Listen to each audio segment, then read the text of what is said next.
All right, there we go.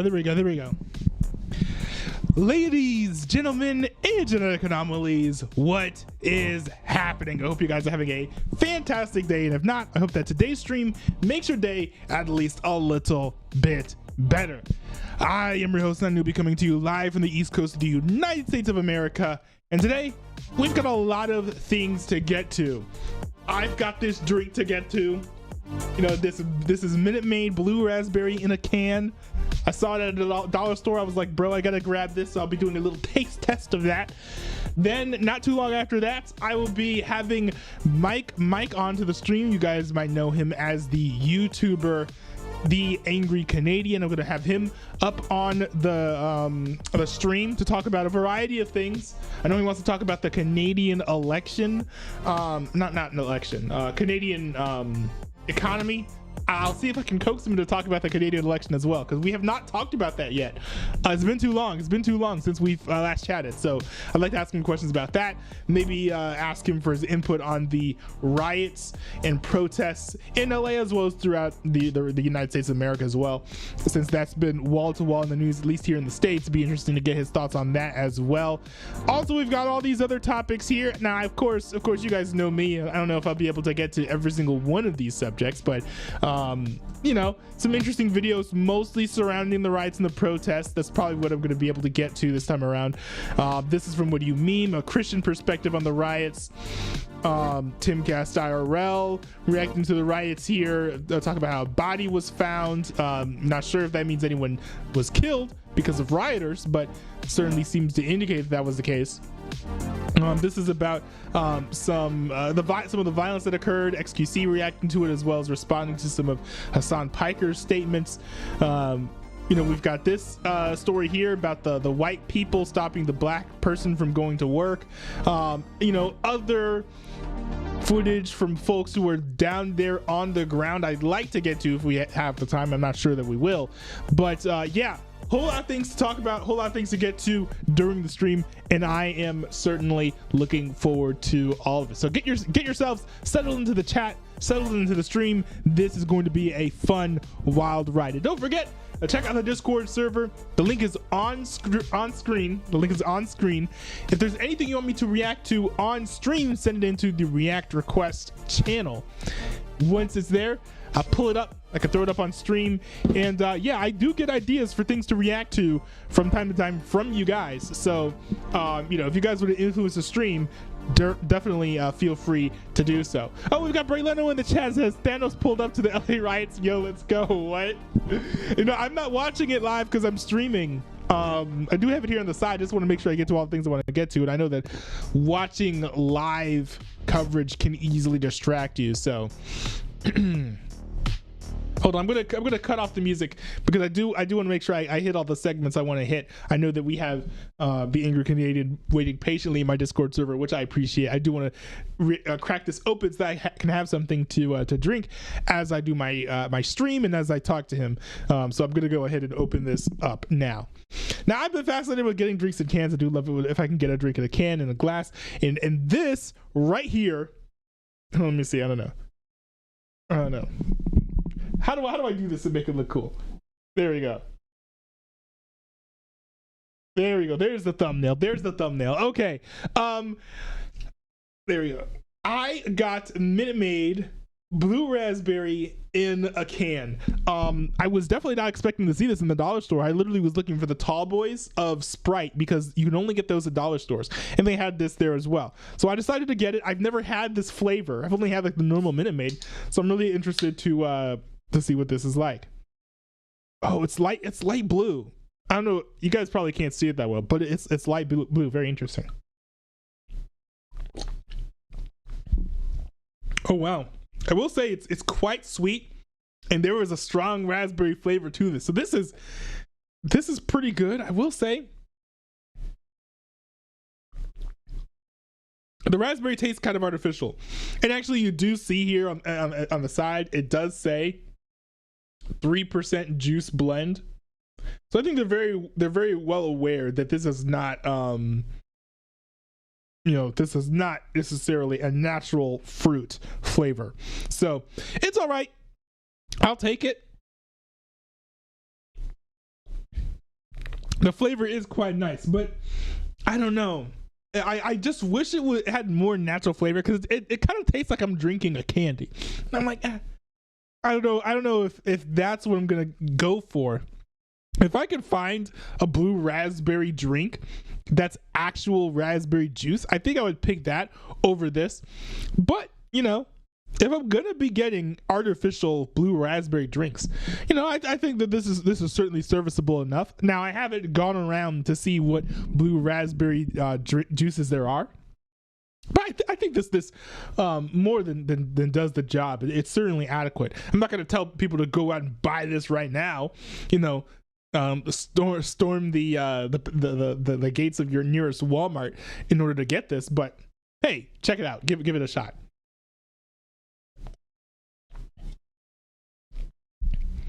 Got a lot of stuff coming in through the chats as well. Kind of a flurry here, but I do want to get to the Angry Canadian before we do anything. The Angry Canadian is a YouTuber. He makes YTPs, which include a lot of political commentary within them, criticizing prominent figures in the Canadian government, such as Justin Trudeau.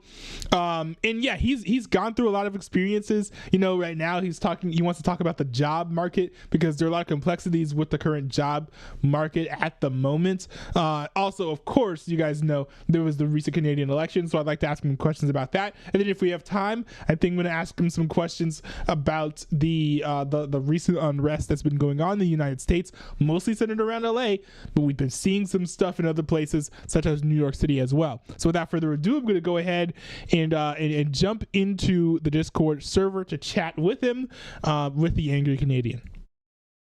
Oh, Coke's not legal. I'm having beer. It's called Kokanee. What? Are you talking to someone else? No, I'm talking to you. I'm just streaming as well, not newbie. Oh, okay, cool. I mean, that's kind of based, honestly. So, but yeah. So one of the things is, how have you been? It's been a while. I've been good. How have you been? I've been good, but I've been very, very busy, as I'm sure you could also tell by my streaming schedule. It's been very haphazard. I haven't covered any of like the riots or protests at all this week, just because I've been busy running around, being in and out of town, because you know you've got like relatives who have like graduations and things, so you know of course that'll take you out and get you traveling for sure. So but yeah, I'm back home now. Planning on doing streams a little bit more regularly. I've got to crank out and edit some more videos that, you know, the space of my computer's not as full, because I've got, you know, recent VODs on there and whatnot. But yeah, for the most part, I've been doing pretty well. I've been making videos on the vlogs channel as well, which has been fun. A little bit sad that X-Defiant's gone, but you know, it is what it is. I rarely play that game anyway. I don't really have time for video games for the most part. Yeah, same here. I've actually found out something too with how businesses are actively defrauding the Canadian government. Like lots of businesses are doing. Oh yeah, tell me a bit about that, because I think you said you had some insights, but I think we wanted to save the details for the stream. So yeah, so a lot of businesses actively will gatekeep Canadian people out of a job. And what they'll do is they'll put like a bunch of arbitrary stuff in applications. Like, for example, and you can title this as your video. I was applying to Boston Pizza because I got laid off of my job. And you know what those guys were wanting for a server position? What do they want? Master's degree. For a service position? What degree? Yeah, for a server position. Wait. But what degree were they looking for? Like master's degree is what it said, based on Indeed. I have the screenshot and I posted on subreddit Recruitment Hell, and and the comments were hilarious. Like someone said, I have a PhD in Burger University. Yeah, that's what I was asking. It's one person said, one person, I'm a Pokemon master. Does that count? I caught a Mewtwo while eating pizza. Yeah, and that's why I was gonna ask, what does a major have to be in? Because if it's something in business, I can understand if they want to make sure that you can have progression in the company. But if it's just any old master's degree, that's kind of silly. It's not. Like, I would understand if you want a pro serve, because pro-serve, you're serving alcohol to people. That's a requirement by the province. You need it. Like, I understand that, and that was, I don't know why, but, and like, obviously I applied to them anyway. I did tell the federal government about that too, in case they wanted to fraudulently claim that they couldn't find any workers to falsify a worker shortage and import foreign workers into the jobs, because that's what they do. These businesses will do that. Well, okay, hold on. So when you're talking about importing foreign workers, why would are these foreign workers all coming in with master's degrees? Like, that's just not the impression I got. Or fabricated degrees too. Wait, what type of degrees? There's a whole scheme with those boards where like the people going in will pay like thousands of dollars just to get a job here by like these shady companies. Wait, so hold on. Now here's a question. Could you do the same thing? Like, could you because I did hear rumors about like buying the degrees and stuff. Could you also go out and buy one of those same degrees? Yeah, you could. So it's not just for non-citizens. Like, citizens can do this too. Yeah, but the thing is too is the biggest thing and the biggest reason why these benefits, these people will, or like these companies will fraudulently, and here's why it's fraud, is because they'll do it so that they can, when they hire foreign workers, they get a wage subsidy from the government of 75%. Oh, I see. That's kind of crazy. So it's basically like socializing these jobs, though, right? No, it's because they're 75% subsidized by the government, right? No, but normally, like, if you're a Canadian citizen, the business pays out the worker wage, whereas this one, the business only pays out 25% of the worker wage, and they get reimbursed the 75%. Yeah, that's what I'm saying. Like it's socializing these jobs to where, you know, they're mostly government jobs. They're not private sector jobs, which is kind of weird. And is it like a slippery slope where eventually the government is going to be like 100% subsidizing some of these jobs? Have you heard any rumors about that? I don't know actually, but there's a lot of calls to end the program. Well, because it's pushing Canadians out of jobs. And it's and a lot of businesses are basically frauding the government, because what the biggest requirement of that is you need to prioritize Canadians, which a lot of these businesses, because there's such a lack of regulation, will be like, okay, like they'll just look at the list, deny everyone, and be like, okay, we tried, like now give us our money, government. That's kind of foul. And it's fraud. It's illegal. Yes. Like, and I've actually been trying to I told my EI agent, because I'm on EI, employment insurance, that there's businesses that are doing this, and so EI is making a note of it. Well, I mean, they say they're making a note of it. I mean, do you think anything's actually going to get done? If this is a concerted effort by the government, I would be doubtful of the government actually doing anything to. Well, I'm gonna flat out call and want to know another business too was that I caught was. They were requiring 5 years of server experience, but they were only willing to pay minimum wage. Only willing to pay minimum wage. And well, that's not entirely shocking. I think that there's similar stuff here in the United States. And that's what gets people very upset, because they go out of college and they're like, well, how am I'm supposed to get this experience, so how am I supposed to get that, not knowing that you're supposed to spend your breaks not spring breaking, but like doing internships and things. Well, according to a lot of people in Canada, sell your soul to the devil. That's how you do it, apparently. At this point, it's like we gotta I don't know if that's what's happening. I don't know. I'm not tapped in with the spiritual warfare in Canada. People are. There's a lot of people that are posting memes about it too. It's like, you know that Shoobody Doo song? Shoobody Doo. It's like Shoobody Doo ba da da da da da ba ba ba ba da ba ba ba. Like that song? Oh yes.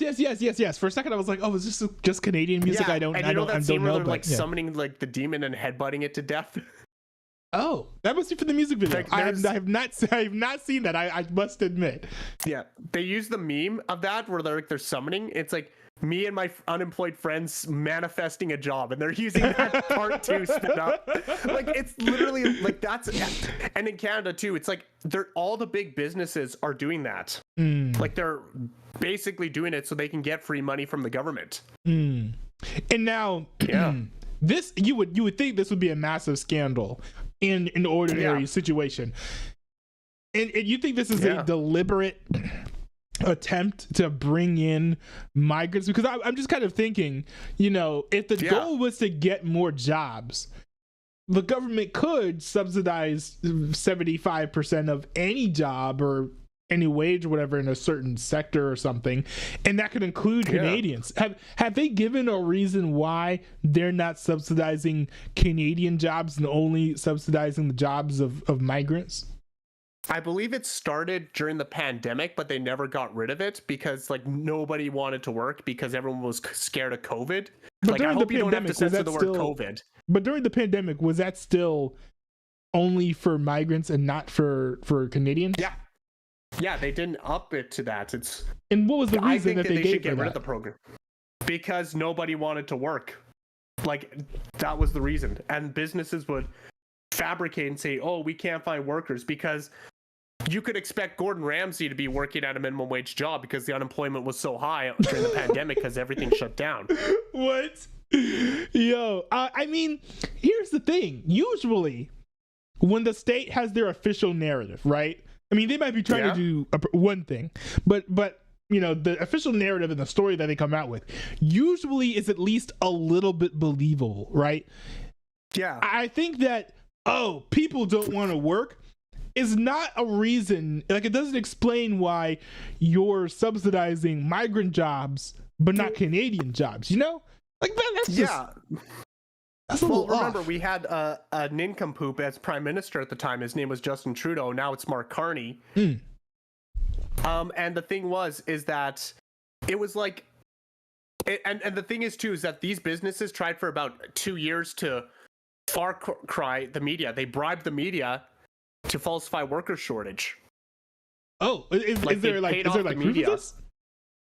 I don't know the proof of it, but they were saying we can't find workers. Funny thing was, you were saying that as I was in an employment agency office looking for work. Yo, and ever since that day, I vowed revenge. I vowed my revenge on the Canadian job market. Do you know that General Grievous thing from the Clone Wars? Yes. Where he's like, I don't care about your politics. I only live to see you die. That's what I'm like to the Canadian job market. I only live to see it die. And the thing is, I've applied to over 140 jobs. In the last 2 weeks. And so what's the response? Guess how many interviews I got? Wait, how many interviews have you gotten? 1. Oh, wow. Out of 140 jobs. And I'm I have work experience.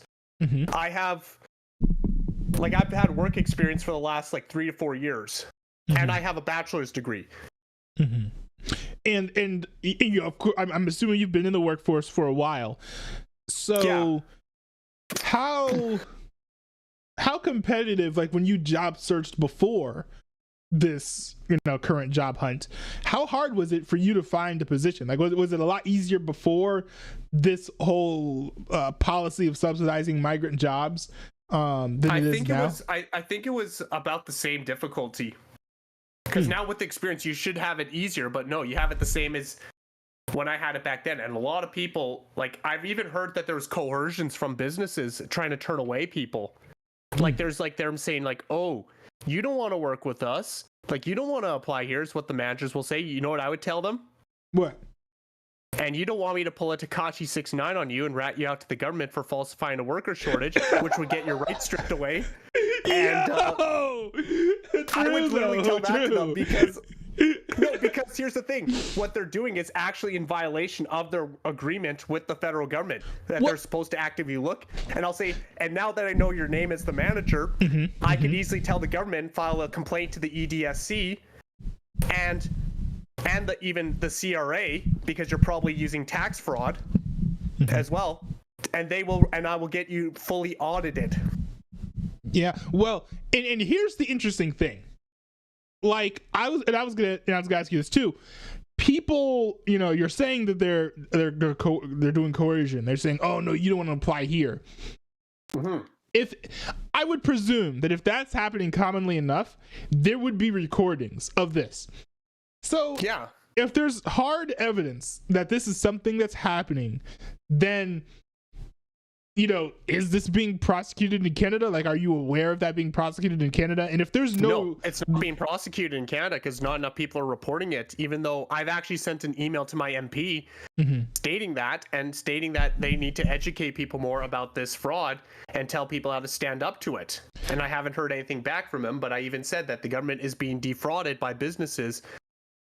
And I said there's countless stories about people saying how they can't find work, how businesses are using discriminatory practices too.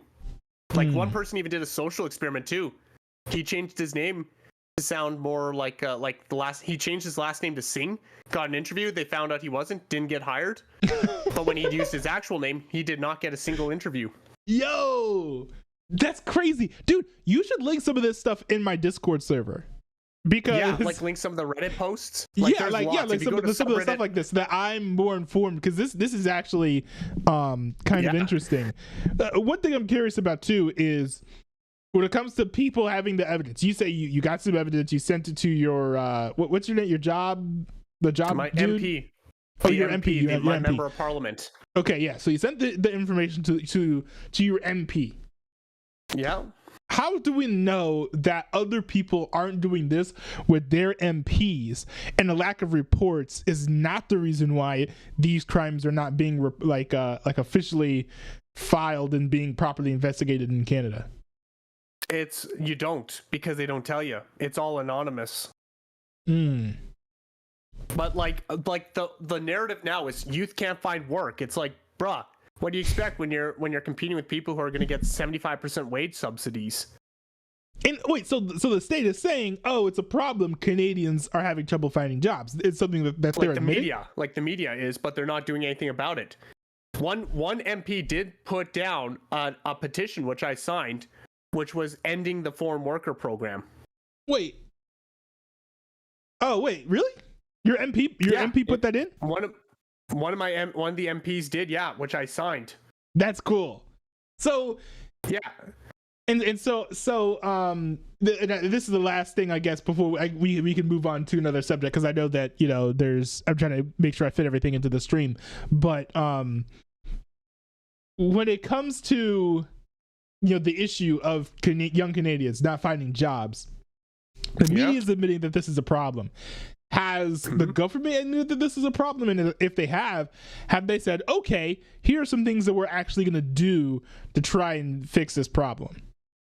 Do you want to hear what the government has done? Yeah. Cue the cricket noise. Like that. Like nothing's crickets. Wait. I gotta say, I'm surprised because, and I look this up like every year or so to see if anything's changed, but I don't think it has. My understanding is the media landscape in Canada, like when it comes to terrestrial, I think terrestrial, like radio and television and all of that, it's all state run, more or less. There's no independent news or like political talk networks over in Canada. And so my presumption was, wait, what did you say? Yeah, not really. Unless it's some YouTuber channels like the Pleb Reporter and all that. Yeah, and of course you've got Rebel News and stuff, but I'm talking about like those who have like 24/7 networks. My presumption is that you have the state-run media saying, hey, there's this problem here. Young people are not able to get jobs. I feel like if the state-run media is saying this, then it's something that the government officials would acknowledge as well, because they are literally sanctioning that messaging going out saying, hey, this is a problem. So isn't it, well, if it was a problem, then why aren't they removing the program that caused the problem in the first place? Well, of course, you can have a lot of fun with political narratives. So you can say you can say oh, this is a problem, but this program isn't the cause of the issue, right? Like there are different things they could do. They could blame it on something else, but at the very least, I would expect the politicians to admit out loud that this is a problem. If this is a very open secret, that this is being said even in the public media over there. Like that's a bit of a disconnect, isn't it? I would even go as far as to say that I would go as far as, if I was like running for prime minister, I would overhaul that foreign worker program. Like the wage subsidy would get cut by so much. Like, you know how much I would cut it? 100%. I'd cut it from the 75% to 20%. So it'd be like a drop, and it wouldn't be just a gradual drop. It'd be like an instant cut. So you support subsidies in principle? To a certain extent, yes, but like it would only be for niche jobs. All the businesses would be audited too. If they are found guilty of like fabricating worker shortage, they get permanently banned. The whole business gets, and if it's as widespread, the entire company gets permanently banned from hiring foreign workers. That's cool. And honestly, I would do that with that. I could get down with that. Yeah, all they just do now is fine them. And I guess if it's a punitive fine, then you gotta ban them. You gotta ban these businesses. Yeah. Well, kind of on the subject, and it looks like Florida scored. Wait, what'd you say? Florida scored, because I'm streaming the like hockey game, and Florida scored. So yeah, we'll see how much Florida blows out the Oilers. And if Florida blows out the Oilers, we're ending the stream. That's cool. Yeah. So I guess sort of like moving on towards the future of Canada. We do know recently there was the Canadian election where Pierre Poilievre, I hope I said his name right, lost the election to Mark Carney. Now, I know we both were polling for Pierre Poilievre. Unfortunately, you can't do double voting, so you couldn't vote for the both of us. But so, of the people that you know around you, what was the reaction like when they saw that that Mark Carney had won the election? A lot of people weren't happy, but then again, I live in Alberta and they hate liberals.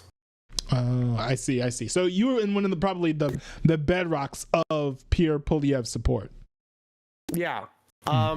You know, another thing too we said was we blame the elders. We blame the senior citizens who don't give a crap about Canadians. Yes. I mean, I do remember seeing the polls, right, that came out, the exit polls, where for younger Canadians like yourself, the number one issues were things like quality of life, being able to afford stuff, the economy. And then when it came to boomers, the military and stuff like that too. And then when it came to the boomers, the number one issue amongst all of them was stopping Donald Trump. Yeah, I mean, so much for the greatest generation. Is that Carney was endorsed by Trump? Carney was endorsed by Trump. Is that serious? Because I always thought that Pierre Poilievre was the MAGA. Remember what Trump? No, because Trump said it's easier to run with a liberal leader than a conservative, and then he endorsed Carney. But that's not a serious endorsement. Yeah, but he basically said like that was the case. Yeah, I mean, I don't think it counts for the same, but yeah. So Mark Carney defeated Pierre Poilievre, which I mean I think is certainly not an upset, because he's not an incumbent, but he's of the Liberal Party. Is that right? Which is the same party that Trudeau Some of was us in. were saying God has left Canada. Yeah. Well, I don't think I would say that. I don't think I would say that God left the country just because of a candidate you didn't like won the election. I think it's a bit strong to say. Because Canada's going down the gutter. Like Canada's going downhill. It's going to get even worse with Carney. That's why they're saying it. Oh, I see. Yeah. But yeah. So Carney's been in office for some months now. So and nothing has happened. Well, yeah, I was about to say, like, what has changed? Like, okay, so I'm guessing he made some promises. What were some of the promises that Mark Carney made when he was on the campaign trail? Income tax by 1%. Wait, what? Wait. He said he would decrease the taxes by 1%, and that's it? And then another thing too is he said like he'll make a stronger economy for Canadians, but like no, that's not going to happen. Did he give any specifics as far as what was supposed to change? No, he hasn't even posted a budget yet. Oh my goodness! And the Conservative Party is like saying post the budget. He almost got non-confidence by the King's speech. Wait, he almost got a vote of non-confidence already? Yeah, from the King's speech, because they didn't like the King's speech or something like that. Oh, I didn't hear about that. But the Bloc Québécois were sucking on the Liberal because they like the color red. Just like how Edmonton likes the red lights. This is bad, and I was afraid that this might happen. I guess it's not really about politics and stuff like it is in the States. It's more like, what's your favorite color? Red. Okay, vote liberal. Well, yeah, we have that in the United States of America as well. We've got the vote blue no matter who, blue and non-folks, where they'll just like vote for the Democrat no matter who it is. Yeah.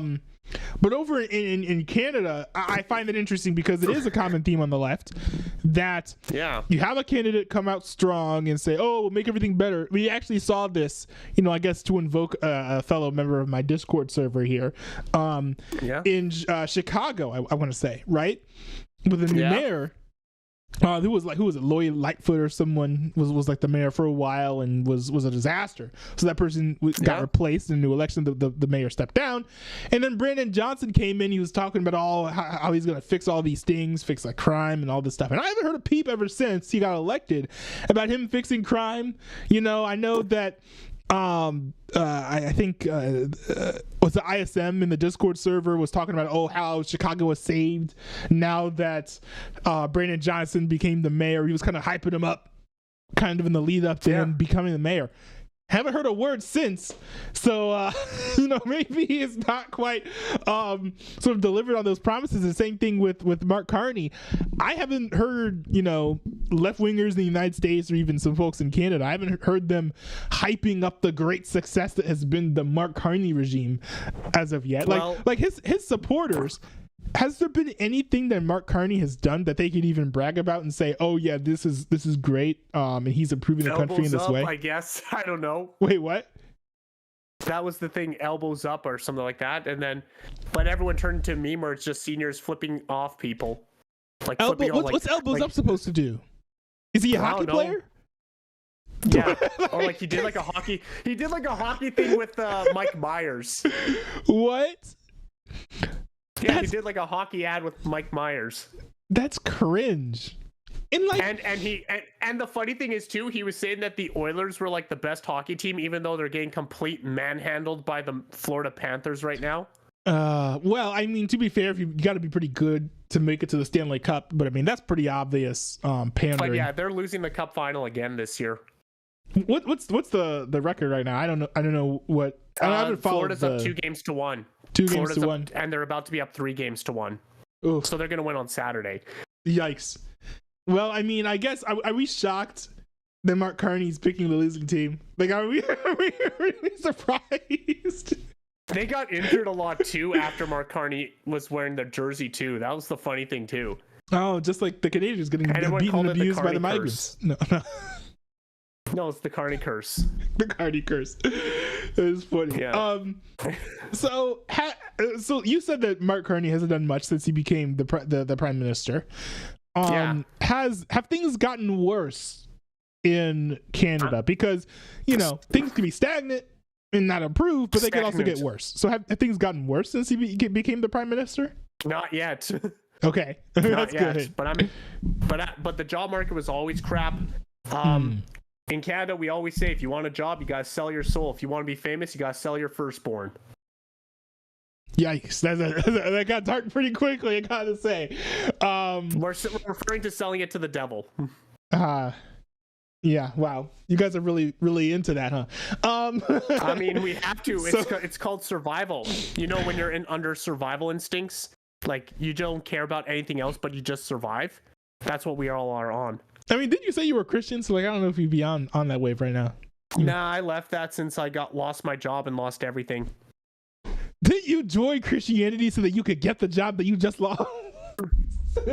No, so confusing. But I was thinking that things would. I don't know how to keep track of this. I don't know how to keep track of this. It was kind of like the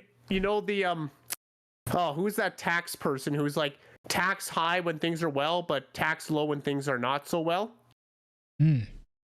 I don't know that philosophy. I don't know what it's called. I was looking for the Christian life is like tax high when things are well and tax low when things aren't so well. Not like rock bottom Great Depression era stuff. Right. That's what I was hoping that there'd be ebb and flows, and holy moly, the Oilers want to lose this game again. They want Florida to win the cup. 3 penalties on the Oilers already. Holy moly. But like, That's crazy. Like I was going up and down like crazy, and now that like this is like rock bottom, I'm like, I'm done. I don't even know what to do anymore. Like lost everything. I see. Well, I mean, in Canada, there's always medical assistance in dying. Which is a whole other conversation for another day. I that's not what I would recommend. But I'm planning to join the military because, like, well, I guess that's basically the same thing, right? Well, medical laboratory technologist, non-combat role. Hey, they pay a good pension too. Yeah, it's good. When you're forced to retire at 60, you get like 75% of your salary.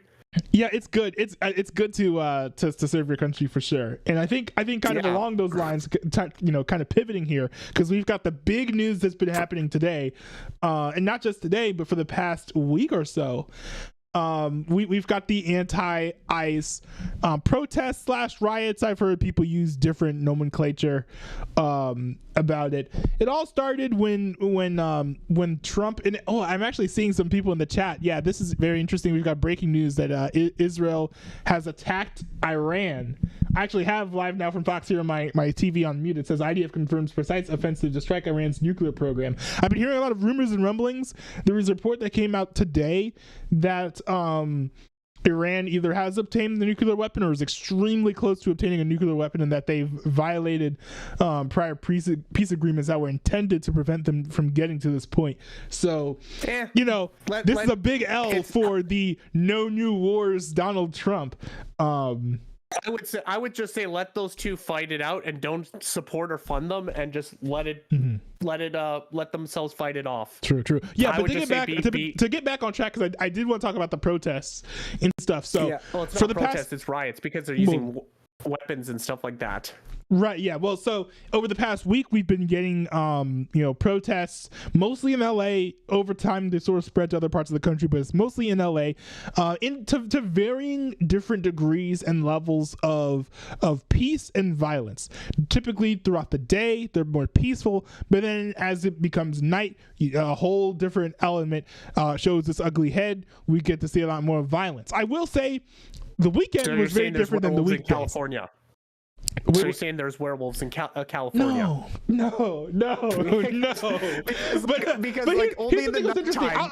I'll say what I observed. I'll say what I've observed. Because only things get worse and violent at nighttime, and things are peaceful during the day. That's the same as werewolves. I see what you're saying, but here's what I've observed. I will say, you see my intro. I live in the East Coast of the United States, so I'm not in California, but I have been observing the live streams from woke.net, and here's what I'll say about what I've noticed of the protests over the weekend. Oh, and Florida's up 2-0, by the way, too.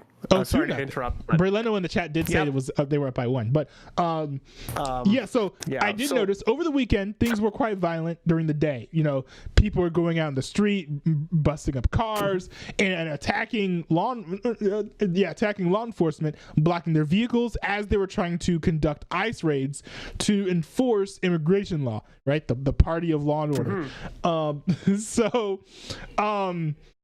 And that caused a bit of violence, right? You've got friction between these protesters who are fighting the government while they're trying to, detain these criminals in the United States of America. And that was happening during the day in broad daylight. There was quite a bit of unrest there. Ended up with Trump calling in the National Guard. And those National Guardsmen, I found this interesting. They were not deployed against the citizens and the protesters. They were placed around like ICE facilities and government buildings, like federal buildings, to prevent damage from there and to allow the employees to go to and fro like they're supposed to be able to do. But as soon as Trump called in the National Guard, I just started to notice every single day there was less and less violence. So I was kind of frustrated at first because I don't see the National Guardsmen going in and just rounding up these people and arresting them like I think that they should have done at the time. But I kind of now see that Trump's move, what it did was it scared the violent folks, because they're like, well, I'm not going to be down there if Trump has his jackbooted thugs, ready to put their boot in my butt, So I did find that interesting. And so what we've seen now is every successive day, especially starting on Monday of this past week, the violence has been less unless it's decreased. And the protests have gotten smaller and smaller and smaller. Now we do have this group called No Kings running around trying to cause new protests over the weekend because Trump is doing the 250th celebration of the American military. And so that's kind of interesting as well. I'm seeing footage of the precision strike. That's I don't know if that's a mushroom cloud, but that's pretty big. If you want to look at the news, very interesting there. Oh wow, yeah, literally the live feed showed the explosion that said no access to this television feed, so kind of crazy. That's happening on live now from Fox. If you guys want to tune in on YouTube, I don't blame you for switching the channel because this is pretty massive news here. So that's kind of what I've noticed. We've got No Kings trying to protest the celebration of the American military on their anniversary. I did think that Trump gave some troubling statements, right? And I'm not a Trump hater. I don't support him anymore because he's lied too much. But, and I'm not even joking there. But, he said recently that if you think you're going to come over protests, you have another thing coming. Now, the press secretary, Caroline Levitt, I believe her name is, she said, well, of course, Donald Trump is going to allow for peaceful protests. Trump didn't give much wiggle room in his own statements. I would prefer to hear from his own mouth that he will support peaceful protests. But just in general, with the climate of what's happening, you're Canadian, so I'm sure you have a unique perspective. And you kind of have a window as far as like what the international view and perspective is of what's happening in the United States. What would you say it looks like is happening in the U.S. from your point of view when it comes to the unrest, when it comes to celebration of the military that's going to happen over this weekend and all of that stuff? Honestly, I think I haven't been paying attention to American stuff lately, but I just think it's almost like some states it's just chaos and other states it's very peaceful. Yeah, like I see a mass divide in the states. And that's kind of what it's like, especially as these protests spread, because from what I've seen, other than in California, there has not been much violence. I will say in New York, there are police barricades that got removed. I think that was the extent of the violence. That's like the most violent thing. You got people overstaying their welcome. Right, I'm not talking about immigration, but we got people overstaying their welcome, sticking around past curfew, which they're not supposed to do. Of course, those folks got arrested. And in general, like things could be way worse. What was that? We're going to end my stream because Florida just scored again. So, so you're going to Florida won the game and Florida won the Stanley Cup. But we're going to stay on your stream. Okay. I mean, you could stay live, show my camera, and then you could do your own coverage of the Israel attack on Iran. Like I would totally watch that after my stream ends. Yeah. But I kind of lost my train of thought there. But yeah, different. Other than California. There's not a whole lot of violence. Of course, you've got people sticking around past curfew, which, of course, is illegal. So, of course, those folks got arrested. But, things could certainly be worse. I don't know if you guys remember the Summer of Love, right, with 2019, 2020, where there was like all these protests over perceived police brutality. And things were worse. The violence was a lot more widespread. There was a lot more property damage. I think more people had died. So I think things could certainly be worse here when it comes to the protests.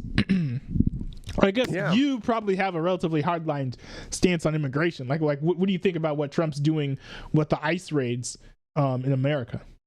I mean, if you came in illegally, then you should be kicked out. But if you came in the right way, then you should stay. Yeah, I generally agree. I think that's how our laws work. And as the United States of America, one of your primary jobs is to enforce the federal laws. So for all these people who are whining and complaining about Trump not, fixing the music for his perceived crimes, to be fair, those folks were the ones who they sentenced Trump to 0 days in jail. So I mean, some of that's kind of on them.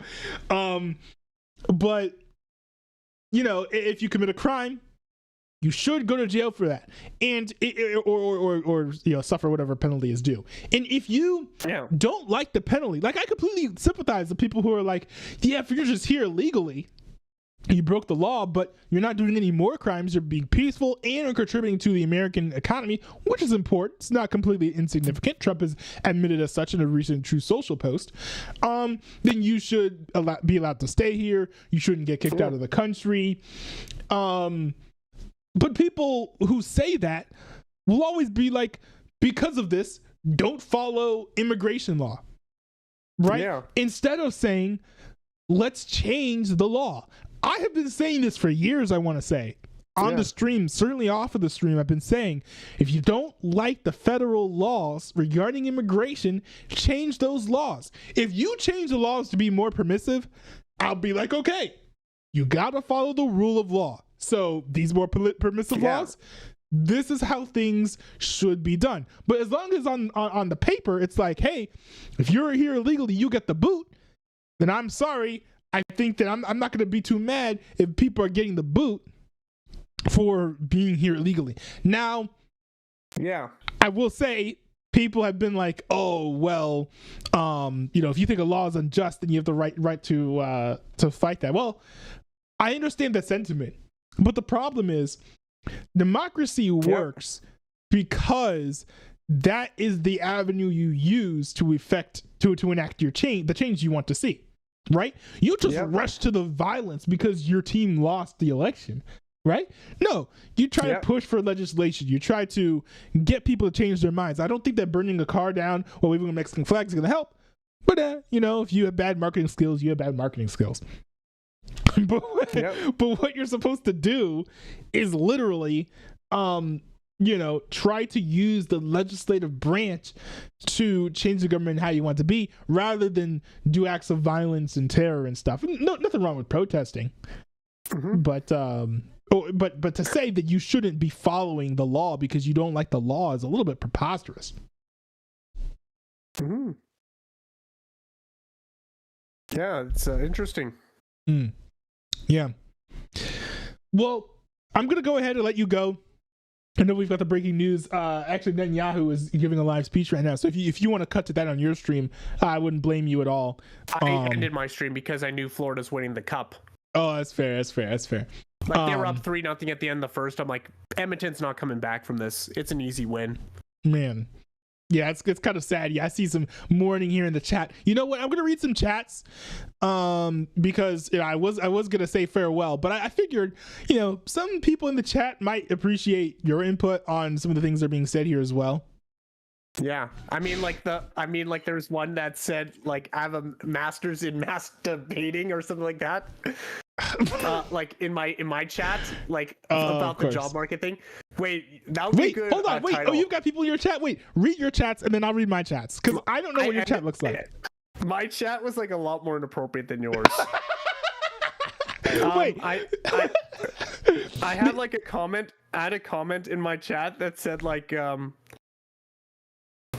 was like something about like I had a master's in masturbating. Does that count for a job?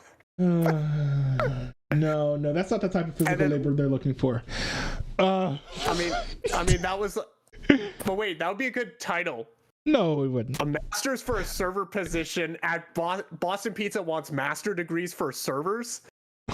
No, that's the title. Okay, there we go. I was waiting for you to take things into a more appropriate direction. Okay, yeah.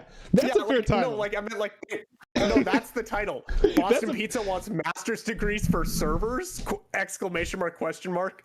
Yeah, and that's a fair title for sure.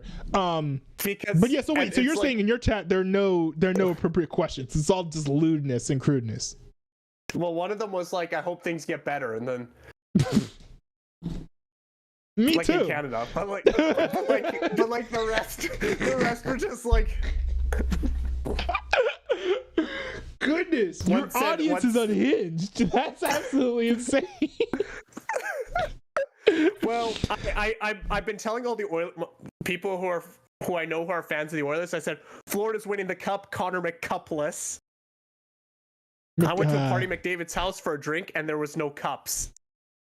All I wanted was some water. Okay.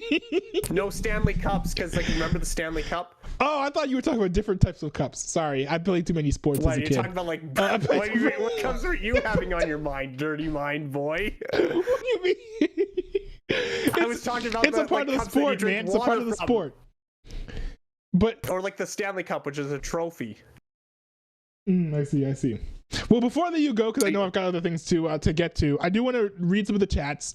We've got this one here from Bray Leno. Says, that looks good off the can. I think he's talking about my can there. He thinks it looks cool. Yep. I mean, absolute W's in chat. I will say, pretty cool that they had the audacity to use a serif font in the 21st century, the 2020s. Very cool. I do appreciate that move there. Bray Leno says, yep. I got a master's in professional sleepover. That's a more appropriate way to put that. Yeah, my chat's unhinged. Bray Leno says, I got it from Streamer University. That's funny. I got my master's at Monsters University for scaring. Yeah. You know from like Disney Monsters University? Yeah, I've seen that. Okay. Bray Leno here in the chat says, I got my master's in being a piece of Bray Leno here says, Devils best hockey team. It's the Devils for real. What is your take on that? I think you pay more attention to hockey than I do as a Canadian. It's the Panthers. The Florida Panthers are the best hockey team. Well, would you say that the Devils are even close up there on the list of like best teams in the NHL? No, not right now. They were back in the early 2000s, but not anymore. Oh, so you're saying Bray Leno is a boomer then? Yeah, Bray Leno's old. He's thinking about the Marty Brodeur days. We've got GH here in the chat who says Ice Ice Baby with a bunch of American flags and sparkling hearts, which honestly gotta say I concur. I saw a meme regarding that too. It's a pretty edgy meme, but it's pretty funny. Ice Baby, let's go. Sorry. You know what the meme was? Wait, what was I gotta take these glasses off. I can't read. I wish I could read with these glasses on. Sorry, continue. The meme is that it's like, when my Latina girlfriend dumps me, you call ICE. That was literally the meme. That was the meme. Dude, that's just wrong. That's just wrong. No, that was I did not make that meme, by the way. For the record, not a newbies chat. I did not make that meme. Who cares? It's funny. Yeah. Okay, I'm gonna try to read the rest of these chats with these glasses on. Let's see how this goes. I literally. This is awful. I'm gonna have to go like this. Let me read it for you. How about this? How about I read it for you? Don't matter. Devils are better. Not because they live in Jersey. I think what one says Panthers are up 1 minute. That's old. Who is that person who said? I just raided my school last week. Cool story, bro. Oh. Well, I mean, hope they got the bullies. Did you see the $5 million Trump gold card? It's so stupid. He's selling permission of living in here. It's not fair. They do that in Canada too. Really? I remember hearing rumors of something about that. Trump stuff with crypto's a little worse. I could get into that in a different stream. Thoughts on Senator Padilla being detained? Oh, I did want to react to that. I didn't have a video about it, and it was such fresh news. I didn't have show prep for that. It depends on the context and the reason why he was being detained, because if you are going, I think it was like a council meeting, right? Or like something like that. If you're going to a gathering, sort of like shouting super loudly and stuff and preventing other people's voices from being heard, which is what I heard had happened, then yeah, that's standard procedure. Any American citizen, the same thing would have happened to them. We see this happen all the time. We actually see this on Capitol Hill when people are called to testify. Very, very normal and standard. I saw that Gavin Newsom put out a tweet saying, oh, he arrested this guy just for asking a question. Imagine how they're treating the immigrants. When in reality, like, if you're going to go in there and ask a question in an open forum, that's normal. That's standard, and you won't get arrested for that. But if you go in there shouting super loudly, then, of course, yeah, you're going to get in trouble. Now, I do want to caveat, I have not done much research on this, because I have also seen many instances of in state legislatures, people getting shut down literally just for asking questions, people not being allowed to speak, not being allowed to protest even silently or peacefully. Or the questions about gender ideology. And like, well, I just wanted to finish my point here. That just sounds like they're asking questions about gender ideology, and that's why they. No. It's not that, but it's just like asking about connections with Trump. Like there were like conservatives, like Republicans, who had scheduled town halls, but then canceled them because they didn't like the questions they were getting. So I'm not saying it's outside the realm of possibility that Padilla probably is how you say it, was actually arrested for asking a question, but I just don't think it's the most likely assumption because of how common it is for people who are being unruly to be arrested while disrupting situations like that to just get arrested. So it's like, yeah. Generally speaking, I stand against Padilla. You know, you shouldn't be acting all unruly during those things. So what was the next question? You're a good call screener, by the way. This is great. What was the other questions like? One of them was, I can't read. What are your thoughts on people over papers? The crowdsourced map that pinpoints ICE sightings with images and videos. Wait, say that again? What are your thoughts on people over papers? The crowdsourced map that pinpoints ICE sightings with images and videos. Oh, no, that's horrible. That's bad. And those people should be brought up on charges at least of like, what is it, obstruction of justice. You can be intentionally impeding the enforcement of the law, especially of the federal government, especially a federal law. And that's literally what these people are attempting to do. It's like putting nails in cops' tires. Like, that shouldn't be legal. Or like trying to uncover the identity of undercover officers, which is quite literally what they're doing there. We already did see the federal government decide to go after LA Scanner, the X account, where he was asking his audience to dox ICE agents. And so they spooked him. They started an investigation into him, spooked him. He said, I'm not gonna have people dox him, but I think he's still being investigated, which honestly based, because you're not supposed to be trying to impede federal investigations. That's just brazenly illegal and against the rule of law in every manner, way, shape, or form. Yeah. Is there anything else interesting from the chat? I'm seeing. I can't read, but I can see like like a blurry outline of all of their avatars, and so I can tell that we're getting more chats from more people here. KBW says, "How about this question? Can you name one country you can be in illegally and not get deported?" Canada. Oh, North Korea. No, you can be in illegally and not get deported. North Korea. Oh yeah, they just send you to a concentration camp in North Korea. they don't deport nobody.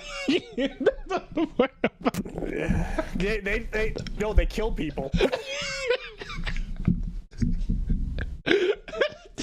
There you go. There's one. Yeah. In Canada, they just bring them in and catch and release them, and they don't even deport them. Yeah, no, and then the federal government will pay the salary for their job, 75%. You said so. Yeah. Nice. How about name one country you can be in with a visa and commit a crime and not get deported? Canada. Oh, well. Besides countries with the woke virus. Well, actually, the United States doesn't count anymore, does it? North Korea is not woke. Ice, baby. They don't send you back. They send you to their concentration camps and they kill you.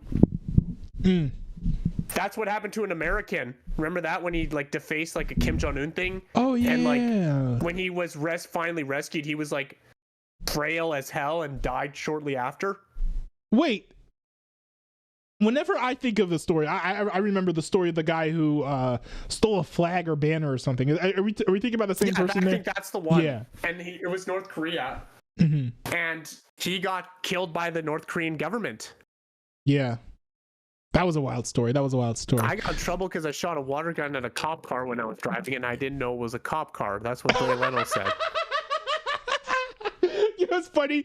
I literally asked like my dad or something like a few months ago. I was like, "Hey, you know, if you like basically do, you know, like they're like like shooting, like mass shootings or whatever, where people just like pop up and like just like like anyways it started blasting basically.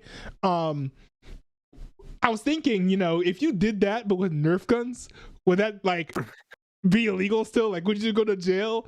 After a while, I was like, I wouldn't be surprised if the cop shot you. Well, after a while, I was like, yeah, that would be illegal. You would go to jail because that'd be assault because the darts would hit the other people. So you can't do that. Like you like sometimes you can't like splash water on people and stuff. So yeah, but that is funny though. Yeah.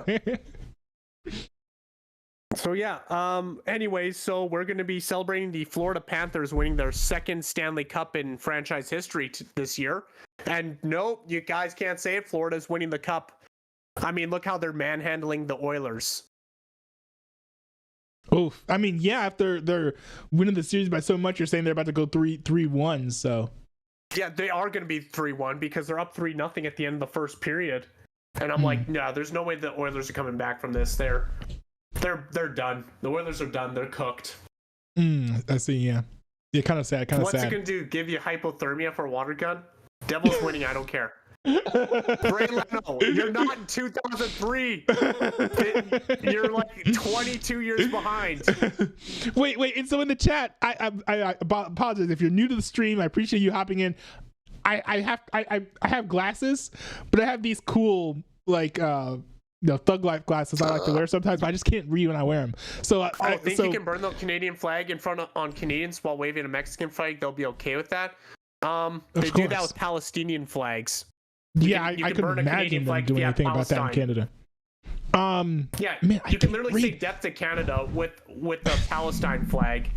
And they're fine with that. I am actually surprised that they're not on any terrorism charges. Okay, hold on. I'm gonna move my head up to the monitor to see if I can read some of these chats because I do want to read some of these. Yeah, because like I'm actually shocked that they were allowed to say that. Like these Palestinian protesters in Vancouver saying you could say "death," quote unquote, "death to Canada." Mm-hmm. And I hope I don't get put on a watch list for this because this is for educational purposes. Right. But like you could say that, and I'm like, how are they not on like a terrorist watch list? Well, you technically have like some protections for free speech. It's not as strong as America, but you have some. So I think that's probably part of it. Where it's like, if you say things are too offensive, if you said like, if in America, if you said something like that, wouldn't there be police coming at your door and being like, "Hey, we want to talk to you about something. We want to talk to you about like what you're saying." I think it depends on the context. Not a security threat. I think it depends on the context. There were pro-Hamas protests where people said that they didn't get in trouble. I mean, some of them maybe lost jobs or scholarships or whatever, but they didn't get arrested. I mean, but were they talked to? Maybe. I will say that there are, to be fair, there are anti-BDS laws, which like I'm not going to go into them now, but look up the Wikipedia article. Where if you do say certain things, you will, get in trouble with the law. But I don't think that's saying Death to America is one of those things. Because that's more security threats. Right, but I don't. Well, it goes beyond that because it's like strongly supporting and advocating for the BDS movement. Is one of the things that can get you arrested as well, and that's literally just a financial boycott, which I think is absurd. I'm a free speech, not maximalist, but I'm pretty close to a free speech maximalist, so I'm not a fan of that at all. Even though I'm not pro Hamas. What's the BDS? Okay, I know what you're thinking, but this is boycott, divestment, and sanctions, which basically says, don't financially support any business that does any business in Israel because it contributes to their GDP, which they then use to purchase weapons in fighting off terrorists and their enemies. Canada should do this. Don't support any businesses that exploit foreign workers. How about that? I mean, you'd be boycotting the federal government at that point. You'd be boycotting the federal government at that point. That's just unfeasible. I mean, here's the thing too: is that. Oh, sorry. Go ahead. I mean, because I'm like, why are we just letting business? Even Amnesty International was honest about the foreign workers too, and they were saying that it's contributing to slavery. Amnesty International. Oh yeah, that's right. Yeah, which is surprising for Amnesty International because they're the ones who are sort of less noticeable, less aware, I should say, or cognizant of such things. But the fact that they're calling Canada out on this, and they've called us out multiple times, I'm like, why doesn't Amnesty just started saying like started blacklisting Canada, or started encouraging blacklisting of Canada? Yeah, for sure. Yeah. All right, I'm gonna do a little lightning round because I do want to catch up on all these chats that I do want you to be here for it in case there's something directed towards you. One is said, no one's directed anything to me. What? Oh no, I mean, if you have something interesting to say, it'd be nice to have it here as well. Yeah. Okay, so we've got this from I Love Congress. We've got this from I Love Congress. It says, Trump is I wish I could read, man. Trump is revoking student visas and calling those people illegal and deporting them with no due process. But the protesters are the problem, LOL. So this bugs me and annoys me so much because everything that's being done in regards to what this person, I don't know if it's a male or female, is referring to, all that's being done through due process. So it's entirely discretionary, I think, to a certain extent, whether or not you can have a visa. I think who's the person, whatever department of the government Marco Rubio oversees, has some level of discretion where they can be like, okay, well, we're going to revoke this visa because, we want to, more or less. They have the right to do that. And so, that is. I need more context to understand. Oh my goodness! Shut up, Gemini. What was that? Your girlfriend? No, it's no, it's my the AI on my phone or whatever. I thought it was your kid. I thought it was your kid. Stop. So it's like there are these federal powers that exist that say, hey, at this person's discretion, we can revoke a visa. That's due process. Now, so due process, for those of you who are not aware, if you're a little bit confused, due process is, okay, we've got a process that must be followed to do a particular thing. You must go through all these steps in order for things to follow due process. And so if that's what you're referring to when you say no due process, then you're just lying, because that's not what's going on. Now, if what you mean by due process is there's a certain way that I think things should be done, and that's not how things are being done, then yeah, sure, I get what you're saying, right? If you're saying, oh, there should be a more rigorous process to determine whether or not someone should or shouldn't have access to their student visa, then I can understand. But that's a little bit different than saying like the laws aren't being followed, for example, or Trump is acting unlawfully when it comes to removing these visas or deporting these illegal immigrants, because those are just false. They're not true. So that's kind of my response to that. I don't know if you have any thoughts on that. I don't know how tapped in you are with American immigration law. I mean, you must have studied it at some point because you want to come here. I have no knowledge of that at all. Yeah, that's fair. I'm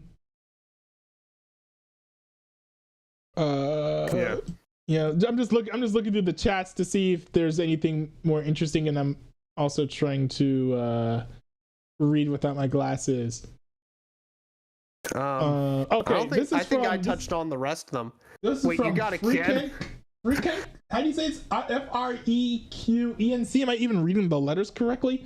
It says, respect the place you live, only ghetto, which is to live in the ghetto regardless of race.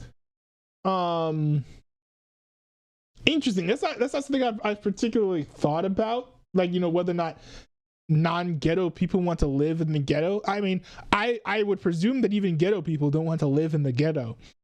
So that whole dynamic is not something I've really thought much about. But I will say, yeah, you should respect the place that you're in. If you have strong disagreements with how wherever you live in is being run, whether that's your county, your city, your town, your state, or even your country, you shouldn't be running around being like, oh, F these leaders or whatever. Like, what you should be doing is saying, hey, I don't like what this person's doing. I don't like this policy. Things should be changed this particular way. We should have a constructive and substantive dialogue about such things, rather than just going into polarizing language and obscenities. Yeah. Let's see where else. I'm just making fun of my dad right now because he got Sportsnet too, and the Oilers are just getting absolute manhandled, and I'm just like, you shouldn't have got Sportsnet. You scammed yourself. Is he an Oilers fan? Yeah, because I told him not to get it throughout the playoffs, and then the Cup Finals, like, oh, I'm gonna get it, and I'm like, no, the Oilers aren't winning the Cup. Watch. Okay, and here's look something. what's happening. Okay, here's Panthers a really winning good the question. Cup. Well, I got a really good question from the chat, and I do want to mention this because this is a question that comes from the right, that they say it presuming the answer, but most people on the right, they get this wrong. So I do want to bring this up to refute this, because the right gets things wrong, and it's important as a right winger to point that out. So this is a question from KBW. It says, how about this? How come none of these, I'm presuming people is the word he meant to say here, said anything when Obama deported 3 million people? Here's the fun fact. No. I gotta correct you, good sir. I must correct you. Because they actually did. Now, it's not the majority of the people on the left, but like the progressives, which, you know, while I think that they have some of the most destructive political ideas in the mainstream American political consciousness, I have to admit, at the very least, just like libertarians, they are very principled. Even back then, they were upset about this and they were complaining about this. I think I've heard complaints about that on Democracy Now! I want to say maybe Rachel Maddow touched on this. Folks on like the progressive left, as well as like specifically folks who are hosts on Free Speech TV, I believe, also railed against this. You know, Obama wasn't called the deporter in chief for nothing. There were people who were upset about the way that Donald Trump was deporting people and the amount of people that Donald Trump was deporting. I actually think that even on the right, there were some people who were upset, not that Donald Trump was deporting people, but the conditions in which he was being held, because, you know, he started the children in cages policy. There was a big issue with kids getting separated from their parents, which Trump didn't solve in his first term, by the way. He never solved that problem. That was still happening under Donald Trump. So, you know, I think it's not accurate to say that no one was saying anything about Obama deporting 3 million people, because there were some people complaining. It's just a minority of folks, far less people now than are complaining about immigration law being enforced. Yeah. Yeah, like, but wasn't it Obama that was the one who came up with the idea of the children in cages and all that? Yeah, that was his policy. And Trump just was like, okay, I try to fix it, but I can't.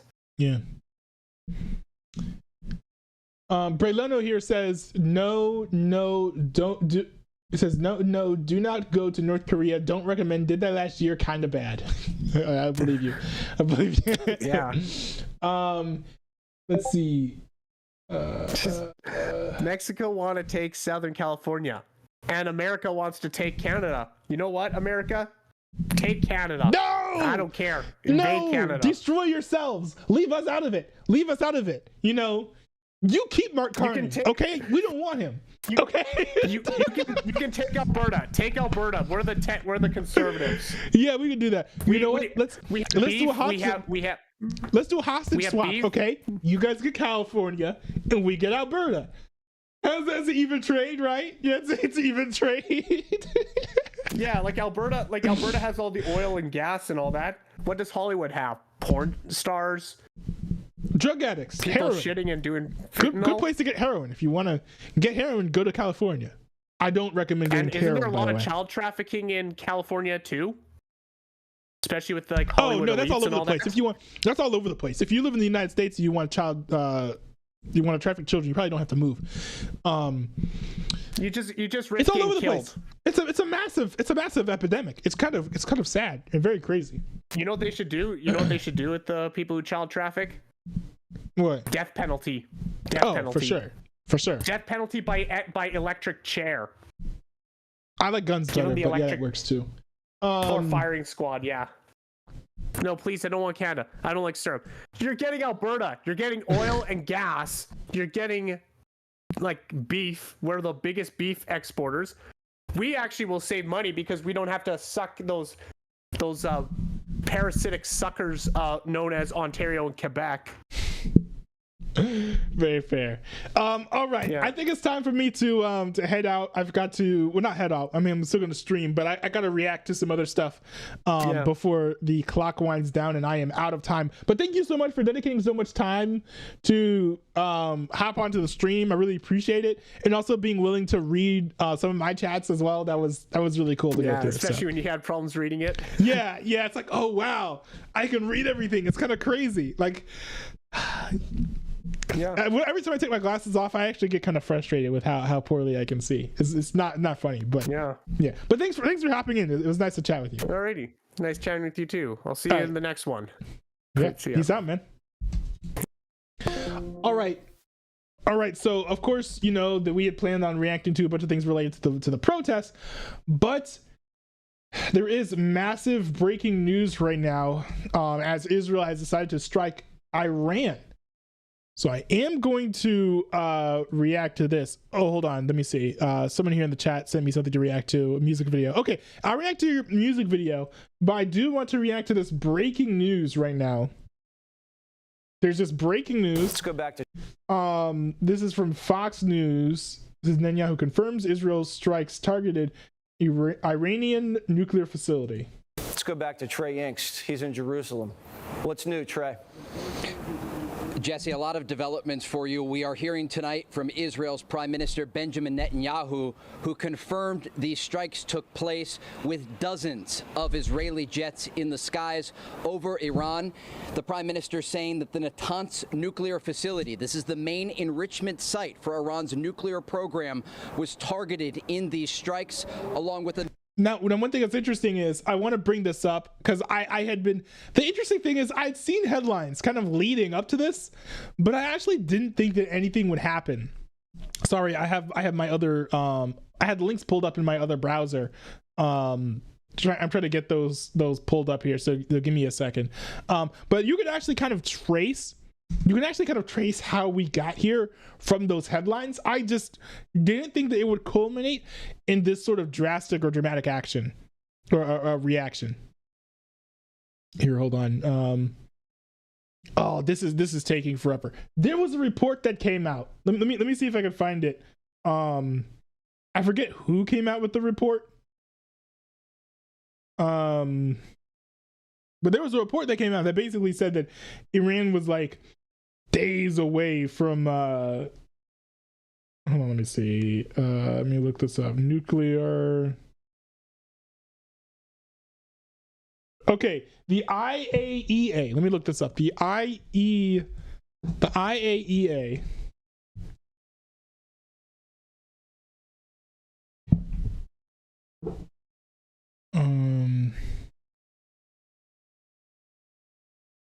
Let me see. What's the link for this?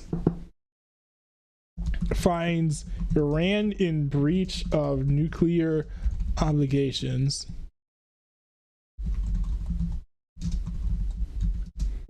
Israel strike Iran. Because I do want to make sure that I pull up the right articles here.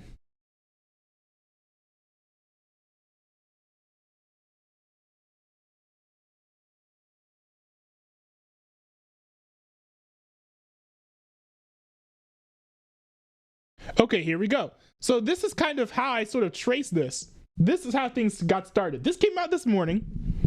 This is from the EA Worldview. It says IAEA finds Iran in breach of nuclear obligations.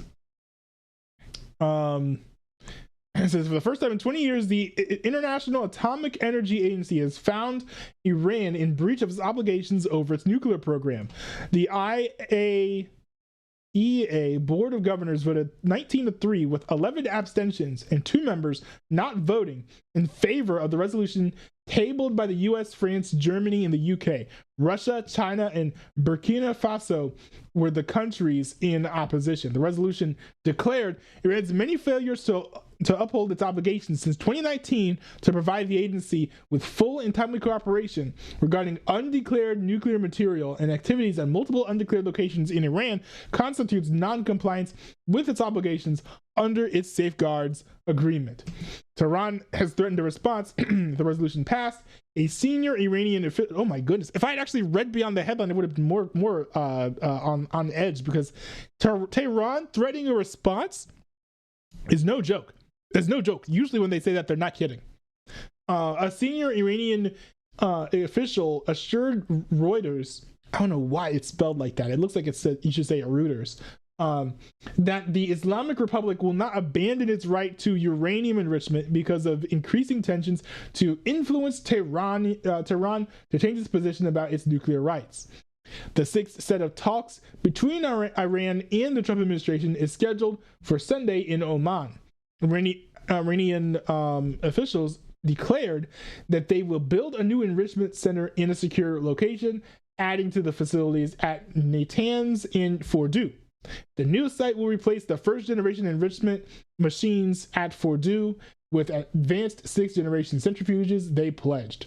Concern over Israel's strike on Iran's nuclear facilities. However, amid concern over a possible Israeli strike on Iranian nuclear facilities, the U.S. State Department ordered the departure of all non-essential personnel from the U.S. Embassy in Baghdad and authorized the departure of non-essential personnel and family members from Bahrain and Kuwait. The U.S. Embassy in Israel has issued a security alert restricting U.S. government staff and their families from traveling outside of Tel Aviv, Jerusalem, and Beersheba until further notice.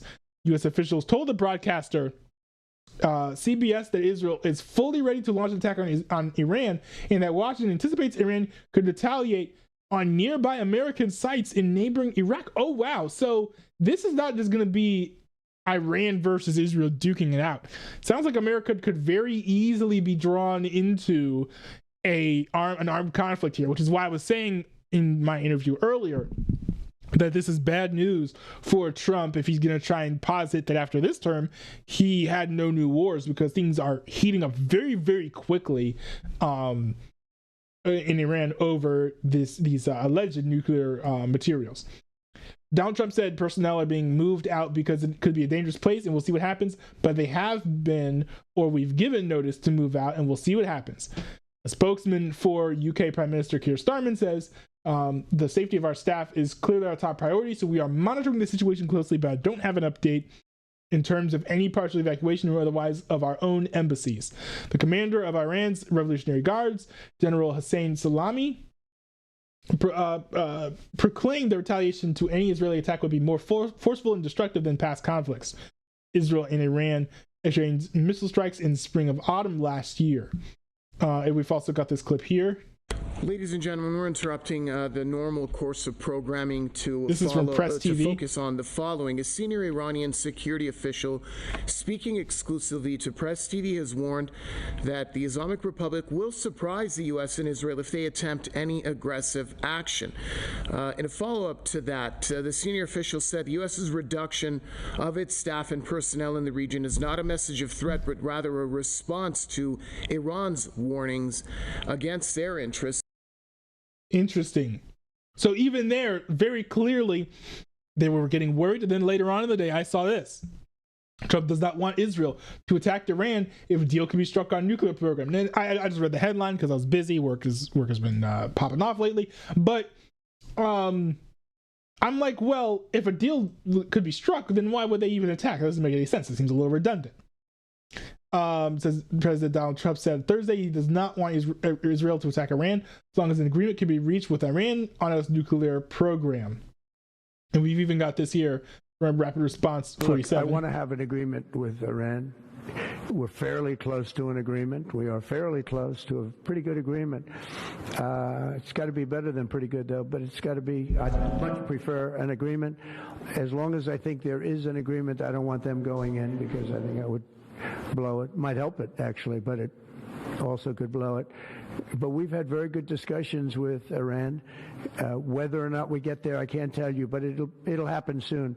I say this, Peter, very strongly. They can't have, whether it's going in or not going in, they can't have a nuclear weapon. I'd prefer the more friendly path.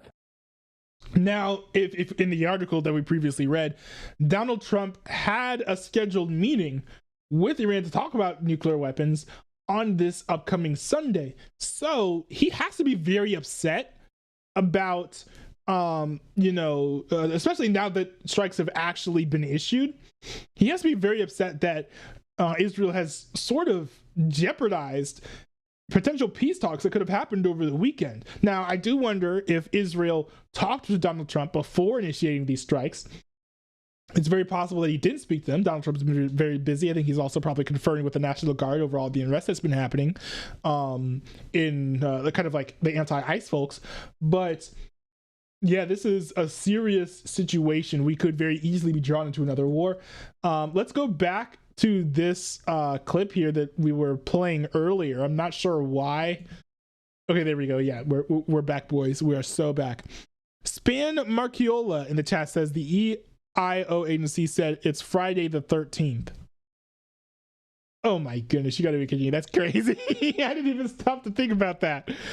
Berlin was Lil Tecca drops in 2 hours. I don't listen to Lil Tecca. Span Marchiola says Trump played it cool. I didn't expect this. Yeah, I didn't expect it either. Trump plays a lot of things cool, I think it's worth paying attention to. So let's rewind a little bit. For you, we are hearing tonight from Israel's Prime Minister Benjamin Netanyahu, who confirmed these strikes took place with dozens of Israeli jets in the skies over Iran. The Prime Minister saying that the Natanz nuclear facility, this is the main enrichment site for Iran's nuclear program, was targeted in these strikes, along with a number of other locations. As we look forward here, there are a number of things to talk about, but again, Israel tonight is bracing for the possibility that there is a direct response in the coming hours from the Iranian regime. Iran's top IRGC officials had promised that if their nuclear facilities were attacked, that they would target Israel directly with... Wait a second. Wait, so Iran is admitting that they have nuclear weapons? Because for the longest time, like, it's been long suspected that Iran has had nuclear weapons, that they've just been lying about it or hiding it or whatever. And so that's why people have been very upset, because they feel like there's been a lack of transparency when it comes to the state of Iran's nuclear program, whether or not they've had one. A lot of times they've been like, no, we don't have a nuclear program. What are you guys talking about? I'm just walking here. But I think this is the first time I've ever heard of Iran saying, yeah, we've got nuclear sites. Don't mess with us. Like, that's a dramatic escalation on its own. With a variety of missiles that they did not use in previous strikes against Israel. Remember, last April, Jesse, was the first time that Iran ever directly attacked Israel. But the timeline here is very important. On April 1st of 2024, a top IRGC commander was killed in an Israeli strike in Damascus, Syria. It took the Iranians 12 days to respond to that strike that took place. Now, whenever the Iranians targeted Israel again in October of 2024, the response window was even shorter. Israeli officials are concerned tonight that the response window to this strike that is targeting the nuclear facilities in Iran will be even shorter than those previous attacks. And so again, as we look forward here, Israel has declared a state of emergency. Special instructions have been texted to every person in this country to stay close to bomb shelters. And the country's Prime Minister Benjamin Netanyahu is releasing his first statement tonight. And I will read you just a little bit more of what the Prime Minister said. He said, moments ago, Israel launched Operation Rising Lion, a targeted military operation to roll back the Iranian threat to Israel's very survival. He confirms that not only were nuclear sites targeted in Iran, but also some of the long-range missile capabilities belonging to the Iranian regime. We have been talking with officials across the region over the past several weeks as the ongoing negotiations were taking place. This was largely considered an outlier in what could take place, again, with the scheduled 6 rounds of talks supposed to happen on Sunday. Jesse? Wow. All right, thanks, Trey. Click here to subscribe. That's pretty serious. This is a pretty serious situation. This war indeed does seem to be running hot. Actually, honestly, by the time that this is clipped into a video up on my Non-Newbie Highlights channel, because I upload a video on Fridays at noon, as well as Mondays and Wednesdays, it's very likely that Iran has already responded. I hope that this doesn't blow up into a world war, but these things can escalate very, very quickly if there's not a calm head in the room that can get folks to calm down and chill out. So I mean, honestly, this is one of those situations where it is definitely worth imploring the audience, I would say, to pray, because this is a very grave situation. Things could go very badly very quickly.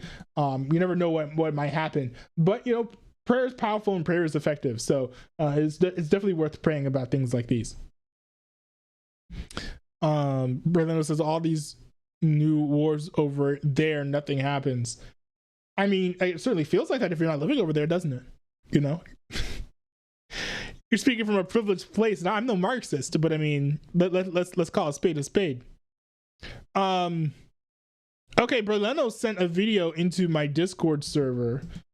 He wanted me to react to it, which is a good reminder. If you want me to react something, put it into the react requests channel, and I'll take a look at it.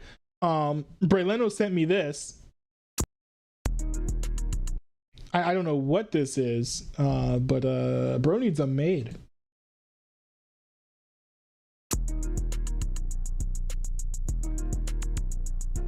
Is this Berlino? Today I'm talking about a story that happened yesterday. A quick message to my friend Gage, I'm not gay. But anyway, first happened, I woke up and I was angry as shit. It's because last night my cat scratched my dick. I had the urge to grab a blick and shoot it in the face. But enough of that, I was wearing all black because I have an all white dance tonight and I was gonna look fresh as fuck in all black.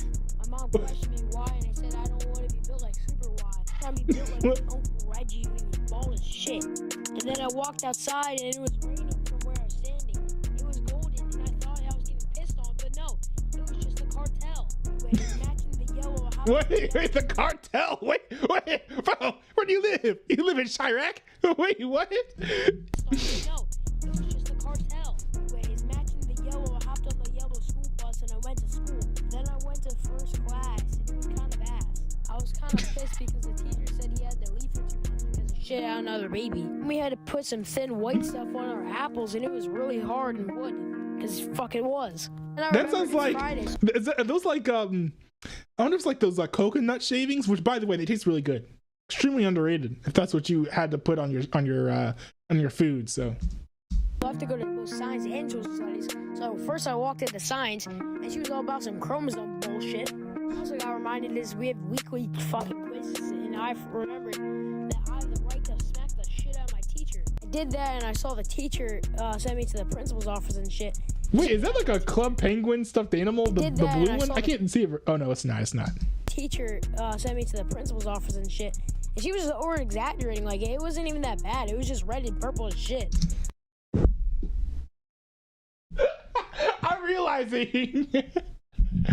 I'm realizing that this started off as like a rap song, and now it's just a vlog with a rap beat in the background. Like, you gave like, I was gonna analyze like your rhyme schemes and like how you were breaking different stuff down, but now it's just like, no, this is just a vlog.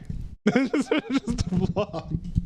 I knew the second I got home, my mom would do the same to my ass. Then I sucked it up and went to social studies, and then we had another test. I don't even know how the fuck I got an 8 out of 25. I don't even know. It was like a speed run. Stay in school, good buddy. You need to turn off my stream and do some homework. I don't know. Bro. It's bad. Yo, that's embarrassing. I don't even know how the fuck I got an 8 out of 25. I don't even... 8 out of 25? Final grade 32%? Bruh. No, it was like a speed run. Finals for ELA, my favorite class, and my man was hard. Since I was already having my work, I had to do some bullshit, like some reading and shit. So I gave up, packed my bags, and jumped out the window because I heard the fire alarm go off. It was as cold as fucking cow balls, but we survived and went back in. It was already lunch because we spent so much time outside. But inside, I kind of cried. This is because I knew I was about to eat it booty with a side of ass. Fed me 2 carrots, I would have been happier. Then a dude called me and no, I'm not. 2 carrots. Dude, just the comedic timing. Just like bringing up 2 carrots. Like, what? Cow balls, but we survived and went back in. It was already lunch because we spent so much time outside. But inside, I kind of cried. This is because I knew I was about to eat booty with a side of ass. Fed me 2 carrots, I would have been happier. And then a dude called me and no, I'm not going to finish that. I quickly beat him up and took his 4 mashed potatoes and shoved it into a brick and shoved it up his ass. But now you're gonna have the ops running with this one, low key. It's time for math lab. We played some weird ass math game, but after that, it was time for STEM. Mrs. Summertop was yapping about some random bullshit, and then she told us to make some stickers. I made mine of a fucking blinker. Now it's time for the dance, and it was ass at the beginning. Played some random Miles bullshit, and then after that, they started playing Kendrick. Why are we all yelling about Drake being a pedophile? I won a fucking $20 Steam gift card, which I bought Red Dead Redemption 2. That's cool. I went home and had a sleepover with my friend Joe and Gage, and it was kind of ass. Because all Gage did was call his girl, and then all Joe did was play fucking Brawl Stars. But yeah, that's all I did that day, and that day was kind of mid as fuck, just like the fucking equator. My mom hates me now. I was going back to working as a waiter. But yeah, guys, that's all for the song. Then remember, kids, be drinking beer at age 12 and then smoking pot at 14. And once you're 17 and can drive, make sure you crash into as many fucking poles as you can. And goodbye. What? You should clarify that that's not legal advice. Comments were turned off. I think it's probably because you're young, on the younger side, as Jeffrey Epstein would say. But oh my, that was something else. I can't praise much about that musically. I mean, if you work on your rhyme schemes and your syllables, that you could definitely make some fine enough rap songs. Your voice kind of reminds me of other artists who have made like sort of like meme raps at your age. So if you can get the rhyme schemes down right, and you can get the syllables lined up in a proper way, I think you could actually put out some solid stuff. You seem to have a passion for storytelling, which distracted from your passion for making a song. If I were you, I would say, if I were you, I would have just done a vlog instead of the song. But this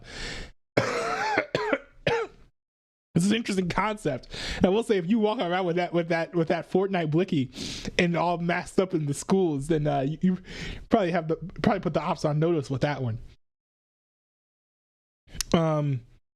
Oh, what is this? Is Charlie Kirk is live streaming? Remote part of Persia in a bunker, right? I mean, at some talking point about you're like, okay, the strikes. Okay, we're not. interesting. Then still, it's just. I didn't even know he did live streams for breaking news.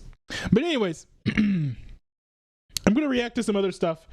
Also, thanks, Bray Leno, for sending it in. That was quite interesting. It was a nice little break from all the dark and dire news of the day. I'm gonna react to this video. This is from What Do You Meme?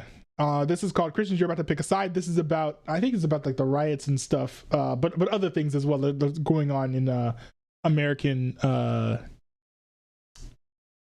American politics and things. LA is on fire again. Only this time it's protests and riots. And for the first time in years, the National Guard is on US soil. Not for a foreign war, but because of immigration. Now, depending on who you ask, it's either an invasion that must be stopped or a humanitarian disaster that proves how heartless we've become.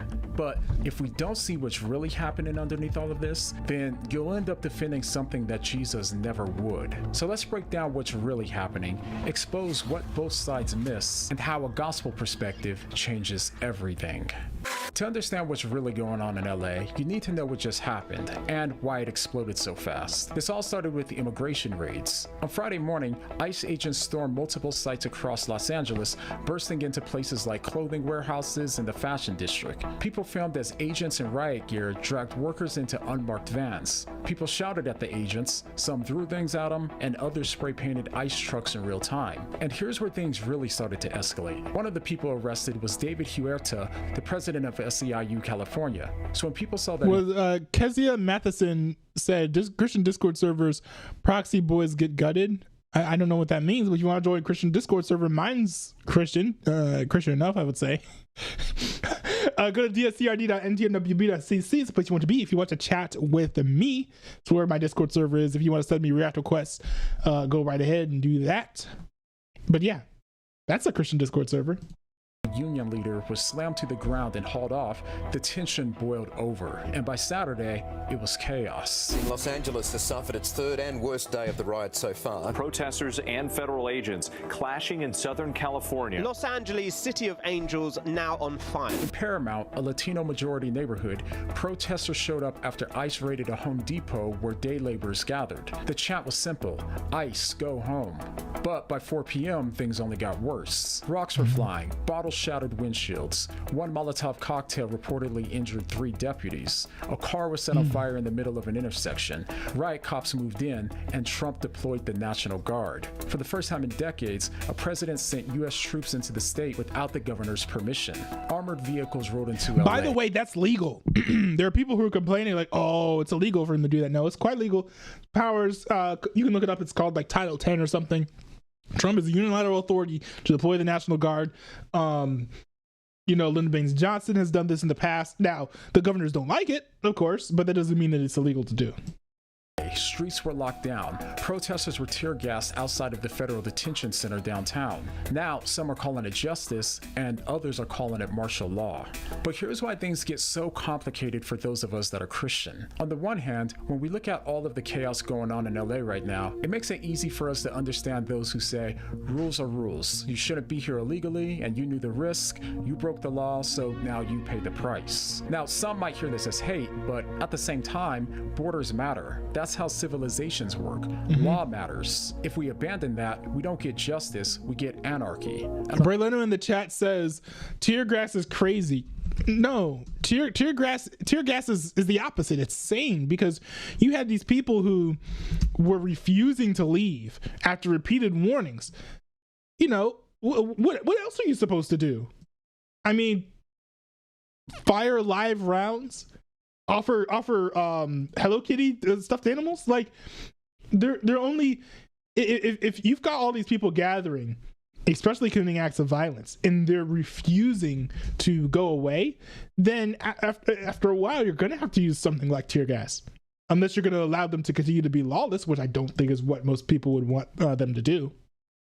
On top of that, Christians are called to uphold justice in places like Romans 13 with the call for civil authority. I mean, really think about it. A government that doesn't enforce its own laws is a government that can't protect anyone. True. And in times like this, when trafficking is real and cartels are organized and systems are overwhelmed, there's a genuine concern for protecting families, maintaining order, and keeping vulnerable people safe. So the concern is valid. Law isn't the enemy. A concern doesn't make you unchristlike. In fact, it might be exactly the kind of wisdom that Proverbs tells us to walk in. Okay, but on the other hand, we also don't want to let our concern for order blind us to human pain. From the perspective of the pro-immigration side, their claim is that everyone has a story, and people don't risk everything to cross a border because life is good back home. They do so because they're desperate. You'll hear phrases like no human is illegal, and we'll see protest signs with things like keep families together.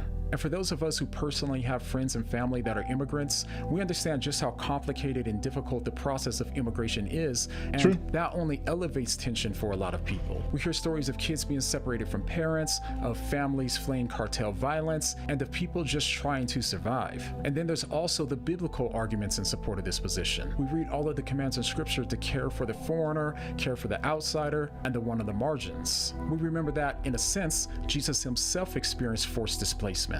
So overall, and from that perspective, it says, when they had gone, an angel of the Lord appeared to Joseph in a dream, said, get up, take the child and his mother, escaped to Egypt, stayed there until I tell you, for Herod is going to search for the child to kill him. So he got up, took the child to his mother during the night, and left for Egypt. Yeah, very true.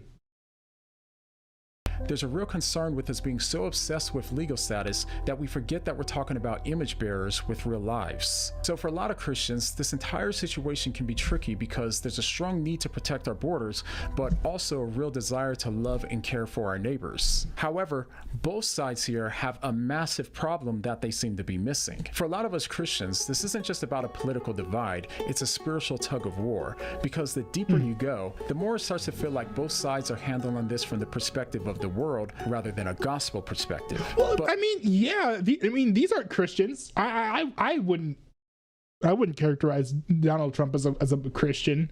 And a lot of people on the left who are very much against the rule of law in this as far as immigration is concerned.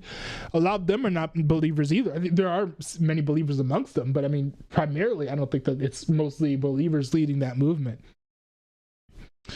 Berlino says, not to be racist, but if the illegal immigrants all leave the job force would change so much that many businesses can shut down. Oh yeah, that's true. That's very true. Donald Trump actually said something very similar to that, and he was like, well, I might not target these types of businesses just because of the severe impact it would have on those companies.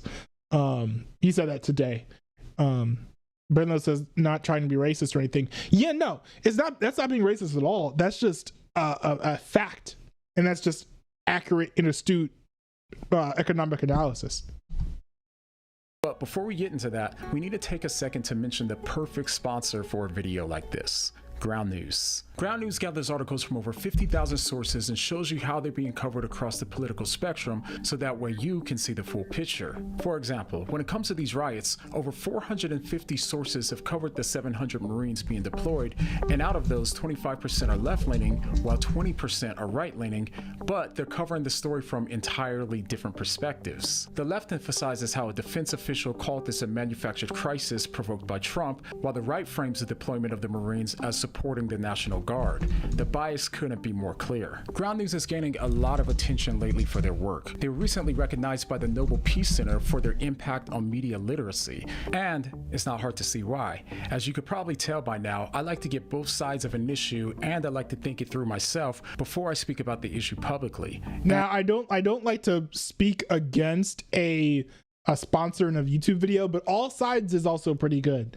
and I think All Sides is completely free, so I just want to mention that.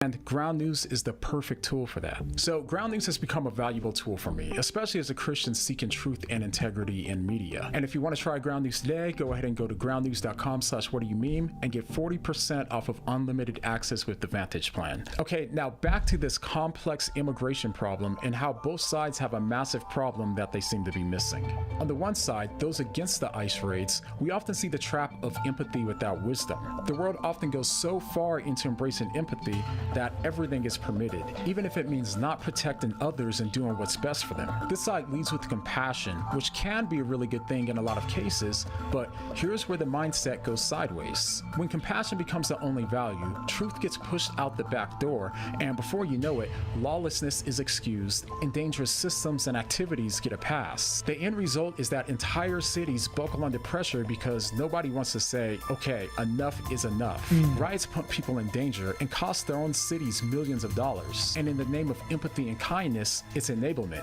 Yes, people that's stay true. trapped. And you know what, I sort of reacted to left-wing criticism of that line of thinking, right?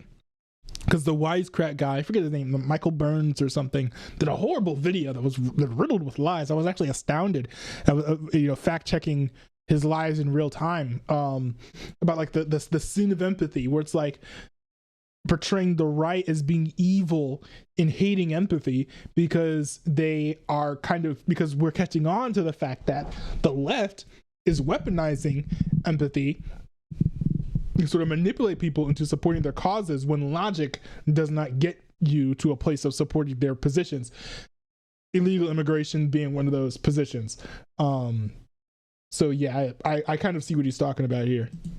And Jesus didn't give people a hug instead of the truth. He gave them both. Yes, our hearts should break for those that are hurting, but if that compassion doesn't come with clarity and courage, then we're not being wise, and we're also not being Christ-like. Okay, and on the flip side, there's another trap that Christians often fall into, and it's just as real. It's the accountability only mindset. This is where we take the law and order perspective and crank the volume up until it drowns out everything else. It says, you made the choice, you broke the law, you don't get to play the victim. It sounds righteous, it feels just, but over time, something starts to shift. We stop seeing people as people, and we start reducing them down to caricatures. We stop seeing them as human beings just like us, and we start seeing them as only only threats. We stop seeing them as people made in the image of God, and we start seeing them as only illegals. And here's what that perspective does to us. It makes justice feel like vengeance. It turns spiritual conviction into cultural hostility. And worst of all, it destroys our witness, because when we're louder about border security than we are about wanting to show care and concern for our fellow image bearers, then we look just like the world. When we throw around Romans 13 like it's a rock in our hand, we've done what Paul warns us about, giving truth without love, which is just an annoying sound that no one wants to hear. And now, I don't know exactly what types of aid or support or whatever. What do you mean by saying that Christians should be giving to illegal immigrants? I mean, I know that every time I've brought up my ideal policy, I'd be like, well, I would love it if the law here was saying, you know, if you haven't committed any crimes other than illegal immigration, then you can stay here so long as you you know, start following a official and legal what's it called, pathway to citizenship. I mean, I don't know if that's the type of stuff that he's talking about. Maybe he's talking about giving illegal people food. Maybe he's talking about I don't know, hiding illegals from ICE. I'm not sure exactly what he's referring to here. On this point, I'm a little bit curious. best, people will hear the truth as meaningless, and at worst, it also will only push them away. So yes, law matters, but if we forget the person behind the policy, we don't look like Christ anymore. We look just like the world. True. Okay, so what do we do with all of this? Well, as Christians, we're not called to just pick a better side. We're called to reflect the character of Christ. And when we look at the way that Jesus handled broken people and broken systems, here's what you'll notice. He doesn't echo either side. He confronts both and redirects people's view from a worldly perspective to a kingdom perspective. He didn't link arms with the accountability-only crowd. He didn't cheer for those who don't show any genuine compassion for the foreigners or the non-believers. Nor did he sanitize sin in the name of compassion. He never confused kindness with compromise, and he never shrugged off sin just because someone had a hard story. What he did instead was walk right into the middle of the mess and disarmed everyone. He exposed the self-righteousness that we on the right drift towards, and he didn't indulge in the excuses that the left often drifts into. He offers something that neither side ever saw coming: grace with teeth and truth with tears. Grace with teeth. The tension that we're seeing in LA right now is somewhat similar to what Jesus saw in Jerusalem. A woman was dragged into a crowd, caught in adultery. The law says that she should die. Those who passionately held to the law said, let's make an example out of her. And here's the thing, technically, they're not wrong. She did break the law. They had the verses to prove it. They had precedent, they had moral clarity, and they had stones in their hands. This is what the accountability-only mindset looks like when left unchecked. A holy cause with a hardened heart. But then there's the other danger, the empathy-only side that shows up today with the excuse, she's hurting, you don't know her story, don't judge her. And again, there's some truth to that. Compassion matters, but if that's all we say, we end up excusing the very thing that broke her in the first place. And this is why Jesus didn't take either approach. He doesn't pick up a stone, he doesn't sweep her sin under the rug. Instead, he looks down into the dirt, looks the mob in the eye, and says, let the one without sin cast the first stone. And as you know, one by one, the stones drop. He turns to her and says something that no one would have expected. He says, neither do I condemn you. Now, go and sin no more. Once again, Christ shows both truth and love at the same time. And that's really the gospel, isn't it? What Jesus does for us. The truth is, you're a sinner who deserves... and I will say that this does kind of translate to federal law because, you know, that was an actual law that the Jews had. Where it's like, you know, caught in adultery thing, you get stoned. So I could see some people saying, oh, well, this is just Jesus forgiving her of her sins, not saying that the federal law shouldn't be followed. But I mean, I disagree here. I think it says that there's Jesus is putting down a precedent for mercy in certain circumstances and not punishing everyone who violates the law. And again, I would prefer that the law be changed rather than the law be ignored. But I'm not entirely mad at the folks who are like, well, if the only thing you did illegal was come to the country illegally, then I don't want that person to be deported. My only thing is, if you're going to be here and you're not a citizen, at the very least, I would like to see you have a path to become a citizen, so that you are legal, and then you have more protections for yourself, so that you're paid more protections in the workplace, all the voting rights, all those types of things. So yeah, this is a really good analogy that he chose. There's hell based on the things that you freely chose to do wrong. But there's also love. God loved you so much that he voluntarily took on the pain and punishment for you, enough to die in your place. And not only did he do all of this, he did it while showing compassion for his enemies. In the middle of Christ being literally tortured to death by his enemies, he prayed for their forgiveness. The crowd that dragged the woman thought that they were defending God's law, but Jesus exposed how they weaponized it. And today, sometimes we sound more like the mob than the Messiah. We forget that Jesus didn't come to validate our position. He came to crucify it and give us his position instead. So if you're looking for a biblical response to this immigration chaos, don't expect it to sound like a red talking point or look like a blue protest sign. It's gonna look like a savior, kneeling in the dirt, calling everyone in the crowd to drop their stones and telling them to face their own hearts first. He's completely right. Thanks so much for watching until the end. I will say he's completely right about the heart posture. I do think it's a little bit of an easy answer, because a lot of people are going to say, hey, what's a policy I should support as a Christian? But I do respect his response, because I think that there are many issues. And I think immigration is one of them, where you can be a Christian and have different views on what should be done. So I do kind of respect the light-handed approach that Ryu Meme had here. This is a good video. It's a good video. Let's see. All right. Berlino has one message here. It says, I'm probably stupid, but why doesn't the U.S. go to war with Mexico for more land and stuff? Because there'd be too many ramifications of that. Americans would die. It would be bad for optics. Also, people could attack the United States over this. I know that Mexico isn't in NATO, but it doesn't mean that Mexico doesn't have allies. So some people could be very, very upset with that and go to war with America unless we stopped the war. Also, Mexico is like, they're like jungles and stuff over there. They'd be very hard to conquer. I feel like we've learned our lesson enough with Vietnam, where we shouldn't be trying to invade countries with unfamiliar and difficult to conquer territory. So yeah, I do not endorse the United States going to war with Mexico. And I don't see, like, land and stuff. I don't know if America needs more land right now. We've got a lot of sparsely populated sections of Middle America as well. So it's not like we even need more land at the moment. There's this video. I wasn't going to react to this one. I'm going to react to this one here. This is from XQC. It's called Mostly Peaceful Looters. I think this is him reacting to protest and riot footage, as well as to Hassan Piker's reaction to everything that's been going on. Next spot. Oh shit, they're in.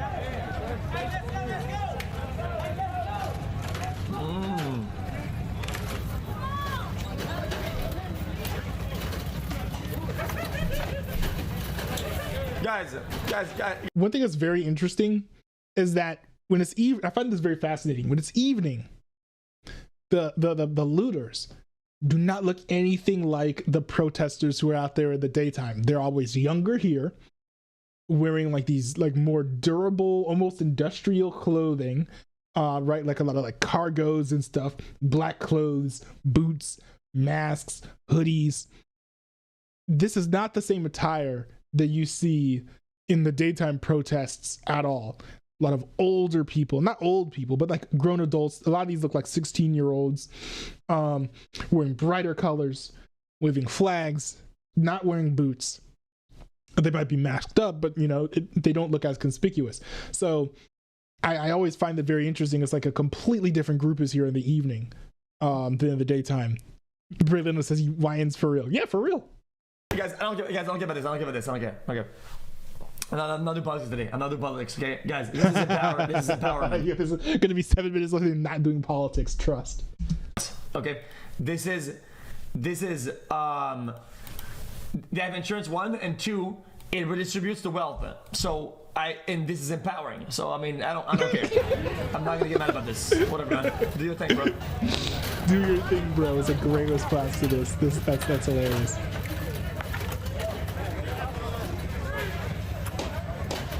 Guys. Bro, imagine if this building is owned by an immigrant.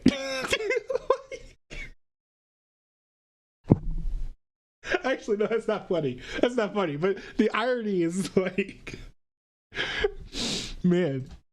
This is mostly peaceful. Like, I don't give a... Unless there's a bomb that goes off, I don't care. Like, nobody was hurt. There's no violence. I don't give a shit. I don't care. XQCL from Ontario.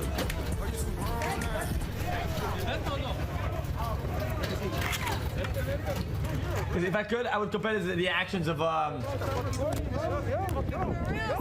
like John Lennon or something like that. Because it's so peaceful. I thought he was gonna say Anne Frank. Imagine all the people.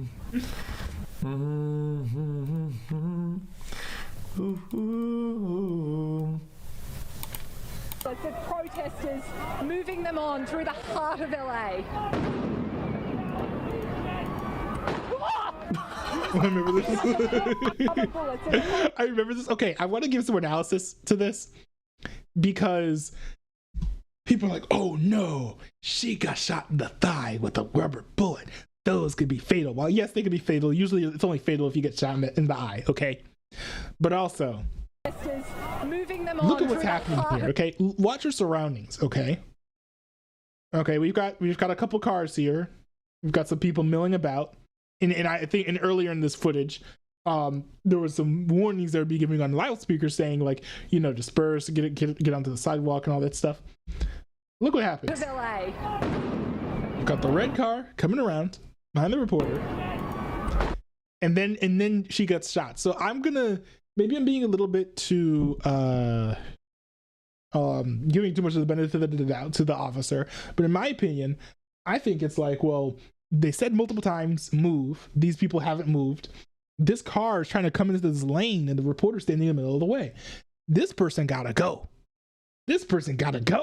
So, you know, I understand why she would get shot in this scenario. If there were no cars here, it was just random, and they were not saying, hey, disperse or whatever, then I'd be a lot more like, I don't know about this. But I think this shooting is not as bad as a lot of people are making out to be.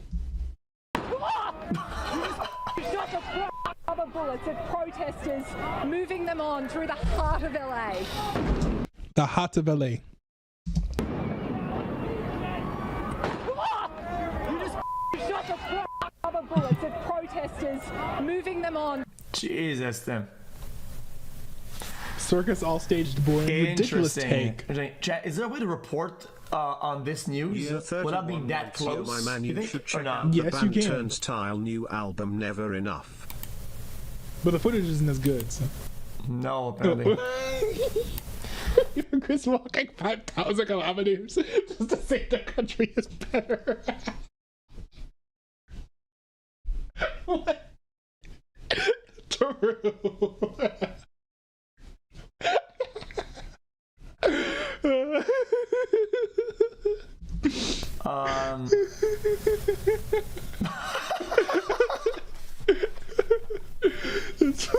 That's funny. That's funny. Okay, this is from Trash Jones. It says, but the protesters were damaging property. Okay, but consider this. I don't care about property.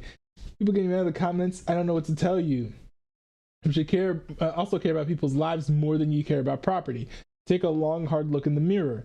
Also, why are you simping for Waymos? They're literally driverless cars that only belong to a large corporation. These protesters are not going to come to your house and set your Kia Sorento on fire, babe. Okay, to be fair, we've got to be completely honest. Waymos are garbage, and they should be burned. I'm joking. This is a joke. I hate how I have to clarify every joke I make like that. But you know, have you ever seen the video where like the infamous video? Whenever you see like a video of like Waymos or like a self-driving car, like acting badly, like getting pulled over, for example. Like, hold on, Waymo pulled over. Every famous video of a self-driving car not working well, it's always a Waymo. There's this famous video. No, can you show me out at 7th Ave in Osborne? I got a unmanned vehicle that was kind of taken off from me. It's a Waymo car. It's not every day you see a Phoenix police officer pulling over a driverless car. Hi! But that's what happened June 19th after the officer observed a Waymo going haywire in traffic. I couldn't help but come over, just out of morbid curiosity. Yeah. I thought maybe there's a passenger or something. No, like, you know the construction here? Yeah. It was eastbound in the westbound lanes. Oh! Which is real bad. Yeah. So Waymo driving poorly. So, you don't hear those stories with Teslas. And then there's this, of course, this hilarious story. For the past few weeks, Randall White has been dealing with a persistent and annoying problem right outside his San Francisco condo.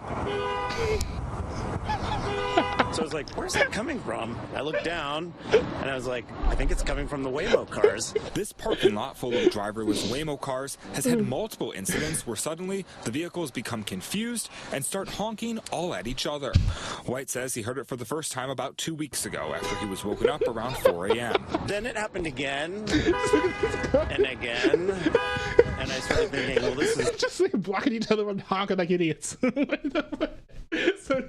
So when you hear me say that Waymos deserve to be burned, this is why. But on all seriousness, this is a very stupid take because, I mean, if you can save lives by destroying like one piece of property, that's understandable. But burning down a Waymo is not going to save anybody's life. Let's keep it real. Brian Leno says they're acting like drunk Jersey drivers. Exactly. They're acting like hockey fans when their team wins.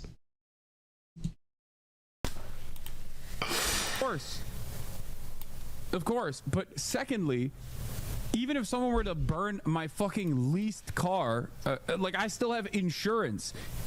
If the alternative is like someone burns randomly my leased car, but in the process that person doesn't go out and like, I don't know, kidnap someone, then yeah, that's a far more preferable outcome. That's what I'm saying. What? The problem with that is that, let's say that if everyone who protests decides to burn a Porsche that is insured, well, that's going to make your insurance cost way more. You're not going to be very happy about that. And the people who leased that Porsche to you are not going to be happy about that either, right? So it's going to hurt their bottom line, hurt the livelihoods of the owners of the company as well as the employees. If that happens long enough, they might have to let some people go. Is people losing their jobs worth blowing off some steam on a hot Saturday afternoon? No. It's a great response. It's not nice. It's not great. It's fucking awful. I love that reaction. But like it's such a stupid fucking take. It hurts people's profit margins and therefore potentially their bottom line and therefore their livelihoods. But a lot of people worry about property damage for the sake of property damage in themselves. To say like this is, The worst part about this also is that he doesn't understand the point I'm making. I'm not saying that like, not only is it a false equivalence, but also I'm not saying like this is good, this is great. It's a false, guys. It's a false equivalence, chat, because it's not him. Guys, if your neighbor's house is on fire, it's not like your house could be on fire. It's a false equivalence because it's not yours. You how that works? Yeah, the problem with Hassan's take here is that he's being completely inconsiderate. Not everyone has insurance for their car or the level of, well, actually I think everyone has to have insurance for their car, but not everyone has the level of insurance for their car to sort of allow them to absorb the financial hit of your car getting burned. And also, what if your car is getting burned, the car gets burned, and you have to go to work the next morning? Well, that's a little inconvenient, wouldn't you say? Or let's say that you work an hour away from where you live and your car's in the parking lot, somebody burns it and you can't get home. Like, well, I guess you could get an Uber or something, but you know, it's extremely inconsiderate to be like, well, I'm protected, so I don't care. Like, no, that's like me being like, oh, well, you know, people are murdering each other. Oh, I don't care, because if someone murders me, I'll just go to heaven, so I'm cool with that. Like, no. Just because you're okay with something happening to you doesn't mean that it's something that like worldwide should be applied to just the entire population. It's not yours, so you don't give a shit. That's how it works. Really love that they're burning Waymos. I'm not saying that at all. What I'm simply saying is the reason why people care about property damage is because it hurts people, right? Like, that's the reason why you're supposed to care about property damage, because somewhere along the way, there is a person, a human being, whose livelihood might be potentially harmed by this. Yes. Right? And that person didn't deserve it, right? Like a storefront owner. A small business owner that has their fucking storefront smashed and has their inventory stolen, right? Like, that person didn't deserve it. I'm not saying that they deserve it, but the reason why you care about that is because that's an innocent person. Oh, okay, yeah. Whose livelihood was harmed. Right. And if you care about the livelihood of innocent people to that degree, then you should absolutely care about the much more consequential, unjustifiable actions by fucking ICE, the federal government. So it's actually getting rich, chat. What a stupid take. So what? You've got to burn a Waymo to prove your compassion for illegal immigrants? Get out of here. That's absurd. This guy says the word false equivalency, and then uses one of the perfect example of a false equivalency. Like, he says false equivalency, something that isn't, and then he says this. Government. Because what do you think happens to poor people that are simply trying to work, that are collaborating and cooperating with the immigration enforcement authorities, and for the false belief, the naivete that they have that this system is supposed to be lawful, they get treated like numbers on a board in order to prove a political point. They get fucking arrested. No, let him cook. He's cooking something. Okay, it's not the worst take in the world. It's probably one of the better Hassan Piker takes, but the problem is that it doesn't excuse the burning of the Waymos, right? It doesn't excuse that at all, and it kind of makes it seem like, oh, if you care about the human beings, then you must support illegal excuse me. It's like, if you care about human beings, then you must must support illegal immigration. Like, no, get out of here with that. This is not true at all.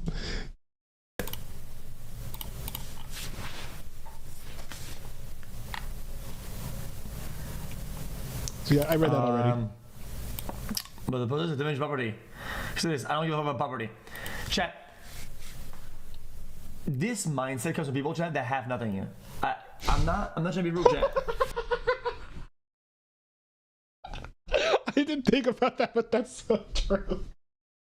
Or at least they take for granted the things that they have, because they don't know what it's like to be without the things that they got, or they never even conceptualize the idea of like, oh, maybe my stuff could get stolen, the house could get burned. Like, these are not things that they think about every day.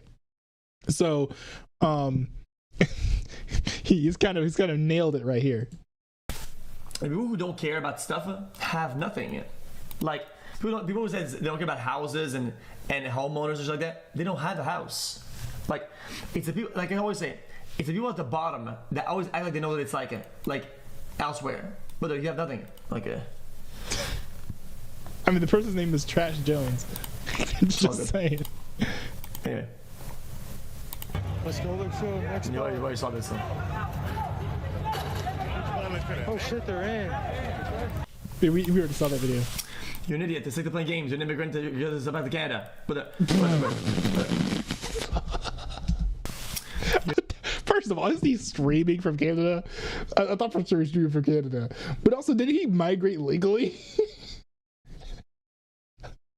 One of funniest things to me is how like passionate progressives are about illegal immigration without understanding the difference between legal immigration and illegal immigration. They think, oh, you must be anti-immigrant because you oppose people breaking the law. It's like, no, there actually are an unfortunate amount of people on the right who do oppose immigration. They're nationalists, they're wacky, they're zany, I don't like them. But that's not the same as opposing illegal immigration. You're an idiot. They're sick of playing games. You're an immigrant. You're back to Canada. But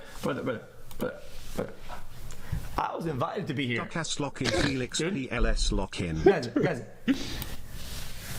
You cannot comprehend the difference between a legal immigrant and an illegal one.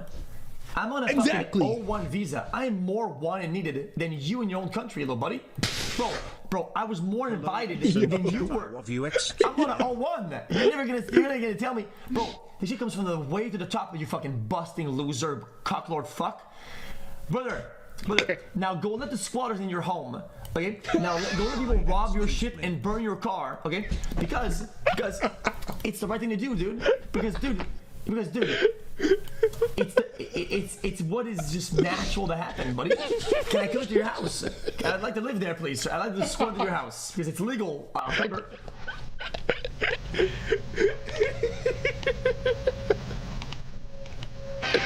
This guy's hilarious. I love it.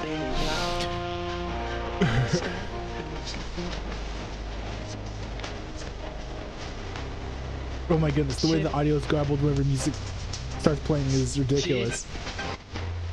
I don't get it. Oh, it's all of his clothing. Very cool. Okay, I think that he's done reacting to the news there. Let me see here.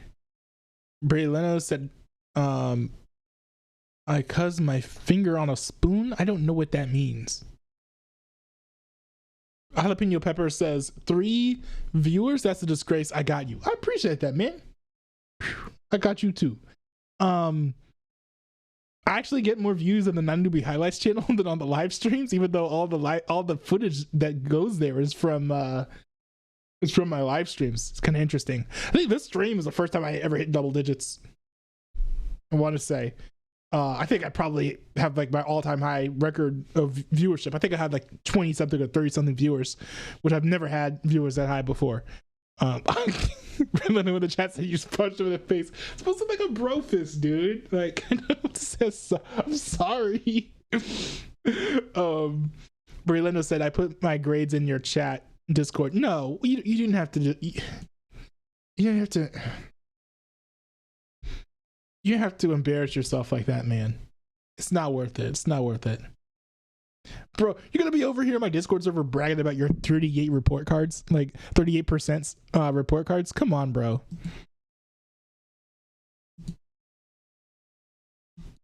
Hold on. Let me see here. Let me see. Okay. I got to wrap things up in the stream. But this is going to be the last thing I look at, okay? It says, my grades right now. 90% in something over there. That's good. 94% in Science 6. That's pretty good. Industrial Arts is AWOL. I don't know what that is. Social Studies 98. That's pretty good. That's pretty good. Art 6, Math 6, Music 6. Physical. How do you have 101 in music, bro? You're just making people levitate with your sonic enchantments.